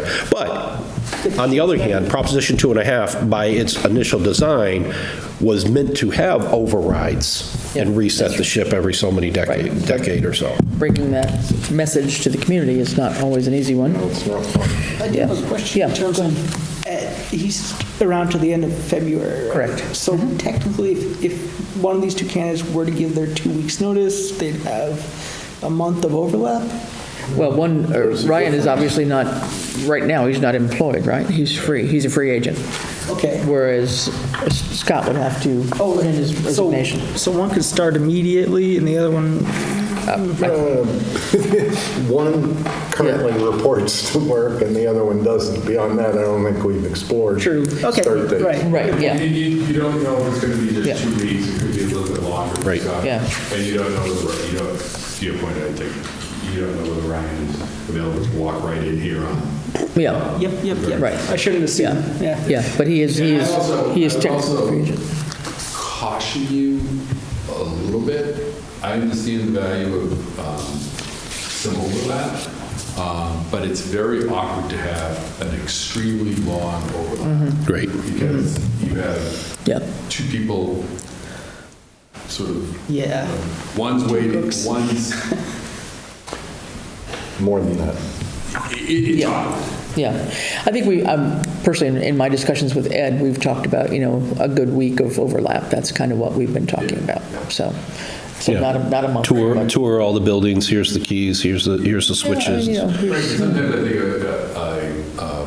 think a more tapered overlap is better, where you have, a couple days of showing you around, introducing you people, sitting down, talking, Yeah. and then coming in fewer hours and fewer hours and Right. fewer hours, Yeah, and then handing over your phone number. right, yeah. Exactly. So just while we're on this topic, is it our responsibility to set up for like their onboarding plan, like their 30, 60, 90-day training plan? Yeah, We don't have an HR department? no, it falls to the clerk of the select board. I mean, I do it for all my employees, so it'd be interesting what I think a town administrator needs to do for those things. Yeah, our onboarding of employees is probably lacking a little bit of, I'm sure we have Skills. policy on it. yeah, I'm sure we do. I think for the onboarding, I would say that, you'd want to work with the candidate that you choose to sort of line up who they meet with first. Yeah, you know? Yeah, set up a schedule, right. First day or thereabouts, and they meet with all of you, one-on-one. How do you want to be communicated with? What are your priorities? What do then you start meeting with, spend some time with Ed, spend some time with town accountant, police chief, fire chief, public works. Yeah. Kind of walk through that. Then Yeah. we arrange to have them go to a meeting of each body that you have. Yeah. Yeah, no, that takes more than a week to do all that, for sure. But I mean, but part of that, I mean, that the onboarding, I guess, what I'm thinking about in my head, the onboarding is like a 3-month process in my head. I mean, because you are trying to get them involved and get to know the different players at different committees and, get engaged with other people, our contractors that have been working with us. I mean, the other outside relationships that we have with whatever, some of our firms or the auditor or anybody like that. Right. So, yeah. So what would be, what action Well, are we supposed to take tonight if we're ready? Yes, in order to make a selection, we probably need to have a vote, I suppose. To name an individual and in that motion authorize the select board to enter into negotiations? Correct, yeah. And what I had envisioned and is on we have our regular meeting on Tuesday, the 16th, and I had planned on an executive session at that meeting, but in the calendar, breaking that, so starting at 6 as usual, but breaking at 7:30 to have negotiations with the candidate and then come back into open, assuming we might have a few little items to finish off. Now, the question would be is whether we would be comfortable doing, I don't know, the availability of people, whether somebody would be willing to come out again to sit and negotiate, or we need to think about a Zoom meeting, which I think is a bit of a challenge. I mean, I'd personally rather have somebody in person. Yeah. So I don't know what you have a sense about, anything there? You know, certainly that's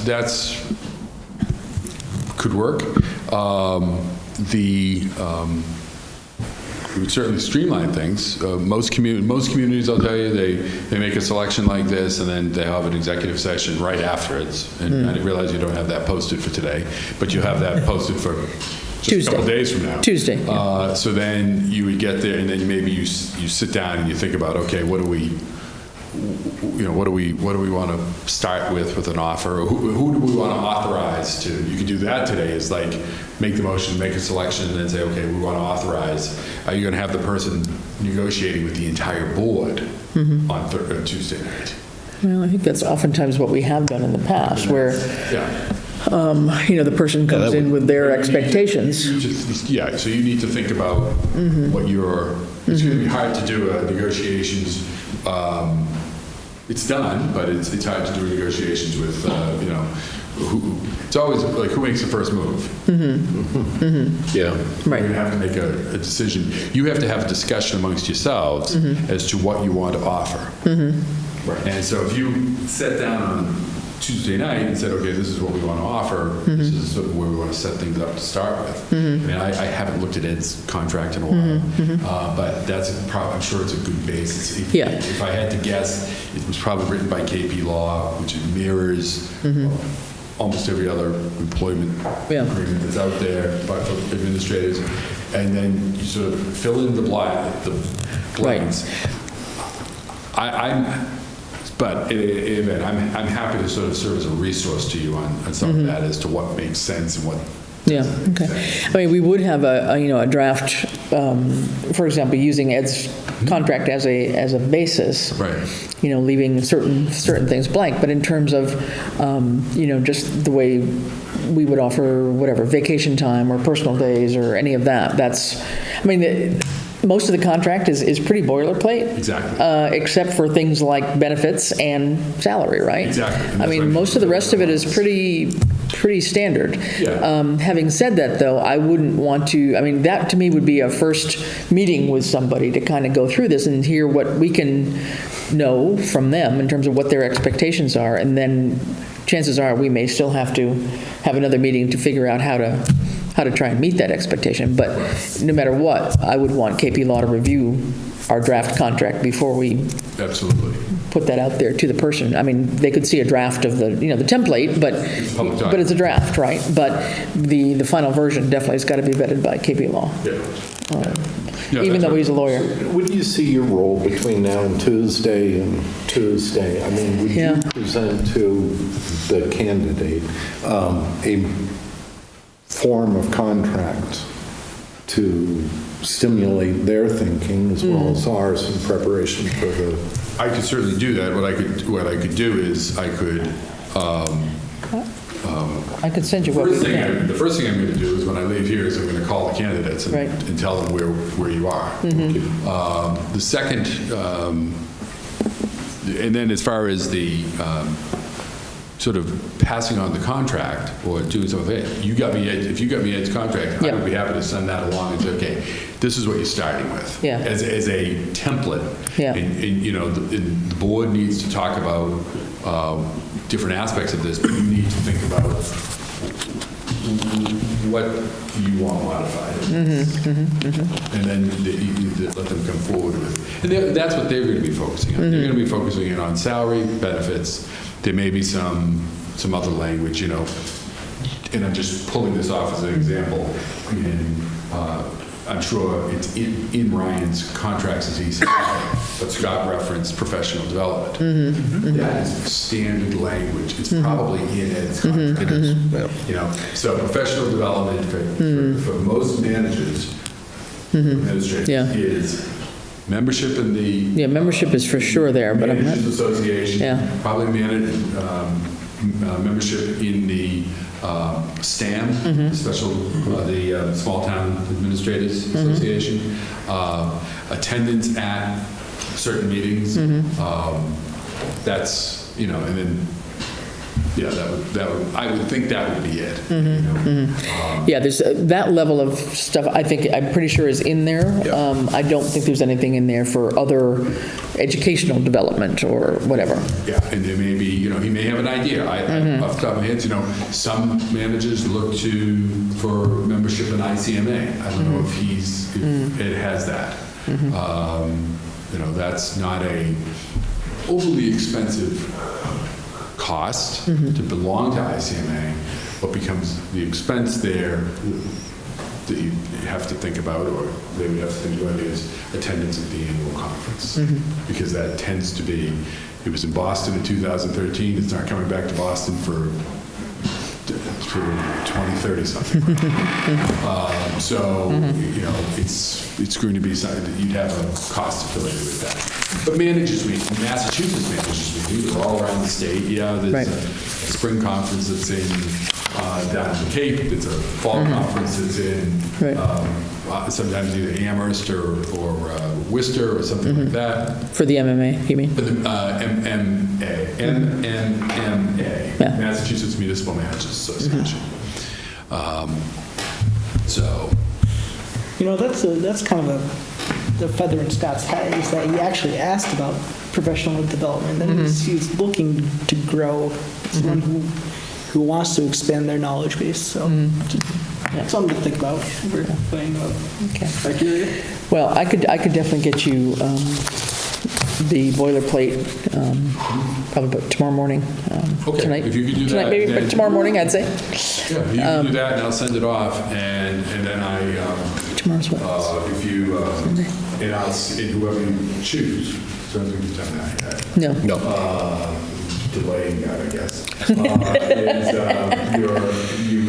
I can see it there, be available Tuesday, and I don't know what they're, Yeah, I don't know what they're. yeah. So your thought is, just because of how hearing this now, how we set the calendar already,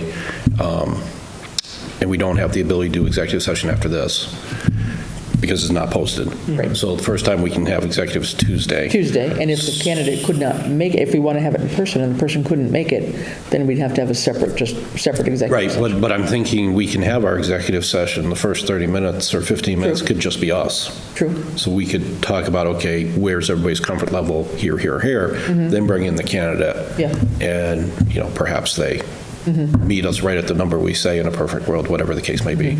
And we just go forward from that. But right now, it's going to be all four of us. Right. Similar to how we did the police chief and that, okay. Yeah.